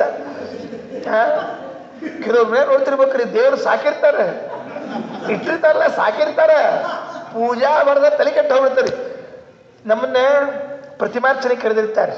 ಆಚಾರ ಪ್ರತಿಮಾರ್ಚನೆ ಮಾಡಿ ಬರ್ರಿ ಅಂತ ತಿಳ್ಕೊಂಡು ಹೇಳಿ ದೇವ್ರ ಪೆಟ್ಟಿಗೆಯಾಗಿ ಇನ್ನು ಪೆಟ್ಟಿಗೆ ತೆಗೆದ್ರೆ ಎಷ್ಟು ದೇವ್ರು ಸಾಕ್ಯಾರ್ರಿ. ಎಲ್ಲರ ಮರಿದೇವರು, ಗಿರಿದೇವರು, ದೊಡ್ಡ ದೇವರು, ಆ ದೊಡ್ಡ ದೇವರು ಹೇಳ್ತಿರ್ತಾರೆ. ಇದು ನಮ್ಮ ಪ್ರಾಚೀನ ಕಾಲದಿಂದ ಬಂದಿದ್ದು. ಪೂಜಾ ನೀವು ಮಾಡ್ರಿ ಆಚಾರ, ಬಂದಿರಲಿಲ್ಲ ಮತ್ತೆ ನೀವೆದಕ್ಕೆ ಬಂದಿರಿ? ಮತ್ತೆ ತೊಳೆದಿರಂಗಿಲ್ಲ, ಹುಣಸೆ ಹಣ್ಣು ಕಂಡಿರಂಗಿಲ್ಲ ದೇವ್ರ ಪ್ರತಿಮಾ, ನಿಂಬೆ ಹಣ್ಣು ಕಂಡಿರಂಗಿಲ್ಲ, ಸಿಗಿಕಾಯಿ ಕಂಡಿರಂಗಿಲ್ಲ, ಹಚ್ಚು ಹಸಿರಾಗಿರ್ತದೆ ಪ್ರತಿಮಾ. ರುದ್ರದೇವರು ವಿಷ ಕುಡಿದು ಬಂದು ಕೂತಾರೇನೋ ಅನ್ನೋ ಹಂಗ ಹಚ್ಚು ಹಸಿರು ಎಲ್ರ. ಈ ಆಚಾರ ಹೋಗಿ ಬಿಸ್ನೀರು ಹಾಕಿ ಸ್ವಚ್ಛ ಪಚ ತೊಳೆದು ಬೆಳ್ಳಗೆ ಮಾಡಿ ಇಟ್ಟು ಬಂದ್ರೆ ಏನು ಚಂದ ಮಾಡಿರ ಆಚಾರ ಪ್ರತಿಮಾರ್ಚನೆ. ಮುಂದಿನ ಸರ್ತಿ ನೀವ ಪ್ರತಿಮಾರ್ಚನೆ ಯಾಕೆ ನಿಮ್ಮ ಚಂದ ಪೂಜೆ ಮಾಡೋಂಗಿಲ್ಲ ಯಾರ. ಸ್ವಾಮಿಗಳು ಕೊಟ್ಟ ಶಾಲಿಗ್ರಾಮ, ಸ್ವಾಮಿಗಳು ಕೊಟ್ಟ ಪ್ರತಿಮಾ ಅಲ್ಲೇ ಕೂತಿರ್ತಾವ್ರಿ ಇವ್ರು ಪೆಟ್ಟಿಗೆಯಾಗಿ. ಚಂಡಿಗೆ ಅಡ್ಡಾಡ್ತಿರ್ತಾವ ಮೇಲೆ. ಪೂಜಾ ಮಾಡ್ರಿ ತೆಗೆದವ್ರು. ಅವ್ರು ಕೊಟ್ಟರು ಮಂದಿ ಮುಂದೆ ತೋರಿಸ್ಕೋಬಾರ್ದು, ಹೇಳ್ಕೋಬಾರ್ದು. ನಮ್ಗೆ ಅವ್ರು ಕೊಟ್ಟಾರ, ನಮ್ಗೆ ಇವ್ರು ಕೊಟ್ಟಾರ. ನಮ್ಗವ್ರು ಕೊಟ್ಲು, ನೀ ಏನು ಮಾಡ್ತಿ? ಪೂಜಿಲ್ಲ, ಪೂಜಿ ಮಗೇ. ಕಿಂಬರ್ಣಯಾಮಃ ಪರಮಂ ಪ್ರಸಾದಂ ಸೀತಾಪತೇಸ್ತತ್ರ ಹರಿಪ್ರಬರ್ಹೇ ಮುಂಚನ್ಮಹೀಂ ನಿತ್ಯ ನಿಷೇವಣಾರ್ಥಂ ಸ್ವಾತ್ಮಾನಮೇವೈಷ ದದೌ ಯದಸ್ಮೈ. ನೋಡ್ರಿ, ರಾಮ ಮರಣ ಹೊಂದಿದ ಅಂತ ಹೇಳಲಿಲ್ಲ, ಹಂಗೆ ಹೇಳಬಾರ್ದು. ಎಷ್ಟು ಚಂದ ಬಿಡಿಸ್ತಾರೆ ಶ್ರೀಮದಾಚಾರ್ಯ ಶಾಸ್ತ್ರವನ್ನು. ಎಷ್ಟು ಚಂದ ಅಭ್ಯಾಸ ಮಾಡಿದ್ರು ನಾರಾಯಣ ಪಂಡಿತಾಚಾರ್ಯ. ಮುಂಚನ್ಮಹೀಂ ಭೂಮಿಯನ್ನ ಬಿಡುವಾಗ, ಯಾಕೆ ಭಾಗವತ ತಾತ್ಪರ್ಯದಲ್ಲಿ ಆಚಾರ್ಯರು ವಿಷ್ಣೋ ಕಲೇವರತ್ಯಾಗ ಭೂತ್ಯಾಗೋ ಅನ್ಯೋನ್ನ ವಿದ್ಯತೆ. ವಿಷ್ಣೋ ಕರೇವರತ್ಯಾಗ ಭೂತ್ಯಾಗ. ದೇವರು ಈ ಭೂಮಿಯಿಂದ ಮರೆಯಾದ್ರೇನೆ ಹೋದ ಅಂತ ಕರಿಬೇಕು, ಬೇರೆ ಇನ್ನೇನಿಲ್ಲೇ ಇಲ್ಲ. ಸತ್ತ ಅಂತ ಅನ್ನಬಾರ್ದು. ದೇವರು ಸತ್ತ, ದೇವರು ಹುಟ್ಟಿದ ಇಂತಹ ಶಬ್ದಗಳನ್ನು ಪ್ರಯೋಗ ಮಾಡಬಾರ್ದು. ಅದಕ್ಕೆ ಮುಂಚನ್ಮಹೀಂ. ನೋಡಿ ನಾರಾಯಣ ಪಂಡಿತಾಚಾರ್ಯ ಎಷ್ಟು ಚಂದ ಹೇಳ್ತಾರೆ, ಭೂಮಿಯನ್ನು ಬಿಡುವಾಗ ಅಷ್ಟಂಥದ್ದು. ಕಿಂವರ್ಣಯಾಮಃ ಪರಮಂ ಪ್ರಸಾದಂ ಸೀತಾಪತೆಸ್ತತ್ರ ಹರಿಪ್ರಬರ್ಹೆ ಮುಂಚನ್ಮಹಿಂ ನಿತ್ಯ ನಿಷೇವಣಾರ್ಥಂ ಸ್ವಾತ್ಮಾನಮೇವೈಷ ದದೋ ಯದಸ್ಮೈ. ಒಂದು ರೂಪವನ್ನು ಕೊಟ್ಟುಬಿಟ್ರು. ಮುಂದೇನ್ ಮಾಡಿದರು? ಇವತ್ತಿಗೂ ಹನುಮಂತ ಪೂಜೆ ಮಾಡ್ಕೊಂಡು ಕೂತಾರಂತೆ. ಚಿರಂಜೀವಿ ಹನುಮಂತನ ನೆನ್ಬಿಟ್ಕೊಳ್ರಿ. ಸ್ವಾನಂದ ಹೇತೋ ಭಜತಾಂ ಜನಾನಾಂ ಮಗ್ನ ಸದಾ ರಾಮ ಕಥಾ ಸುಧಾಯಾಂ ಆಸಾವಿದಾನಿಂಚ ನಿಷೇವಮಾನಃ ರಾಮಂ ಪತಿಂ ಕಿಂ ಪುರುಷೇ ಕಿಲಾಸ್ತೆ. ಕಿಂ ಪುರುಷ ಖಂಡದಲ್ಲಿ ಇವತ್ತಿಗೂ ರಾಮಚಂದ್ರನ ಪೂಜೆಯನ್ನ ಮಾಡ್ತಾ ರಾಮಕಥೆಯನ್ನ ಪ್ರವಚನ ಮಾಡ್ತಾ ಇದ್ದಾರಂತೆ. ಹನುಮಂತ ದೇವರು ಶತಕೋಟಿ ಪ್ರವಿಸ್ತರ 100 ಕೋಟಿಯಿಂದ ಕೂಡಿದ ರಾಮಾಯಣವನ್ನ, 100 ಕೋಟಿ ಶ್ಲೋಕಗಳಿಂದ ಕೂಡಿರುವಂತಹ ರಾಮಾಯಣವನ್ನ ಯಾರು ಬರೆದಿದ್ದಾರೆ? ಹಯಗ್ರೀವ ದೇವರು ಬರೆದಿದ್ದಾರೆ. ಹಯಗ್ರೀವ ರೂಪಿಯಾದ ಪರಮಾತ್ಮ 100 ಕೋಟಿ ಶ್ಲೋಕಗಳಿಂದ ಕೂಡಿರುವಂತಹ ರಾಮಾಯಣವನ್ನ ಬರೆದು ಬ್ರಹ್ಮದೇವರಿಗೆ ಉಪದೇಶ ಮಾಡಿದ್ದಾರೆ. ಈ ಮಾತು ಮತ್ಸ್ಯ ಪುರಾಣದಲ್ಲಿ ಇದ್ದದ್ದನ್ನ ನರಹರಿ ತೀರ್ಥ ಶ್ರೀಪಾದಂಗಳವರು ತಮ್ಮ ಗ್ರಂಥದಲ್ಲಿ ಉಲ್ಲೇಖ ಮಾಡುತ್ತಾರೆ. ಗೀತಾ ಭಾಷ್ಯಕ್ಕೆ ವ್ಯಾಖ್ಯಾನ ಮಾಡುವಾಗ ನರಹರಿ ತೀರ್ಥ ಶ್ರೀಪಾದಂಗಳವರು ಈ ಮಾತು ಹೇಳ್ತಾರೆ, ಶತಕೋಟಿ ಪ್ರವಿಸ್ತರವಾದ ರಾಮಾಯಣವನ್ನ ಹಯಗ್ರೀವ ರೂಪದಲ್ಲಿ ಪರಮಾತ್ಮ ಬರೆದಿದ್ದಿದ್ರೆ ಅದನ್ನ ಇವತ್ತಿಗೂ ಹನುಮಂತ ದೇವರು ಪ್ರವಚನ ಮಾಡ್ತಾರಂತೆ. ನಿತ್ಯ 100 ಕೋಟಿ ಶ್ಲೋಕ ಎಂದು ಪ್ರವಚನ ಮುಗಿಬೇಕು ಹೇಳೋಣಂತೆ. ಸ್ವಾನಂದ ಹೇತೌ ಭಜತಾಂ ಜನಾನಾಂ ರಾಮಕಥಾ ಸುಧಾಯಾಂ. ರಾಮಕಥೆ ಎಂಬ ಅಮೃತದ ಸಾಗರ. ಅದು ಏನಾಗ್ತದೆ ಅಂದರೆ ಮೋಕ್ಷವನ್ನು ತಂದುಕೊಡುವಂತಹದ್ದು. ಸ್ವಾನಂದ ಹೇತು, ಮೋಕ್ಷವನ್ನು ತಂದುಕೊಡ್ಲಿಕ್ಕೆ ಕಾರಣವಾಗಿರುವಂತಹದ್ದು. ಅಂತಹ ರಾಮಕಥೆಯನ್ನು ಹೇಳ್ತಾ ಅಸಾವಿದಾನಿಂಚ ನಿಷೇವಮಾಣಃ ರಾಮಂ ಪತಿಂ ಕಿಂ ಪುರುಷೇ ಕಿಲಾಸ್ತೆ ಅಂತ ಕಿಂಪುರುಷ ಖಂಡದಲ್ಲಿ ಇವತ್ತಿಗೂ ಹನುಮ ಇದ್ದಾನೆ ಅಂತ 27 ಶ್ಲೋಕಗಳಲ್ಲಿ ಹನುಮಂತನ ಚರಿತ್ರೆಯನ್ನು ಮುಕ್ತಾಯ ಮಾಡಿ ಮುಂದಿನ ಶ್ಲೋಕಗಳಲ್ಲಿ ಭೀಮನ ಚರಿತ್ರೆಯನ್ನು ಪ್ರಾರಂಭ ಮಾಡ್ತಾರೆ. ತಸ್ಸೈವ ವಾಯೋರವತಾರಮೇನಂ ಸಂತೋದ್ವಿತೀಯಂ ಪ್ರವದಂತಿ ಭೀಮಂ ಅಂತ ಭೀಮನ ಚರಿತ್ರೆಯನ್ನು ಪ್ರಾರಂಭ ಮಾಡ್ತಾರೆ. ನಾಳೆ ಸಾಯಂಕಾಲ ಸೇರಿದಾಗ ನೋಡೋಣ. ಶ್ರೀಕೃಷ್ಣಾರ್ಪಣಮಸ್ತು. ಅಕ್ಷಯಂ ಕರ್ಮ ಯಸ್ಮಿನ್ ಪರೇ ಸ್ವರ್ಪಿತಂ ಪ್ರಕ್ಷಯಂ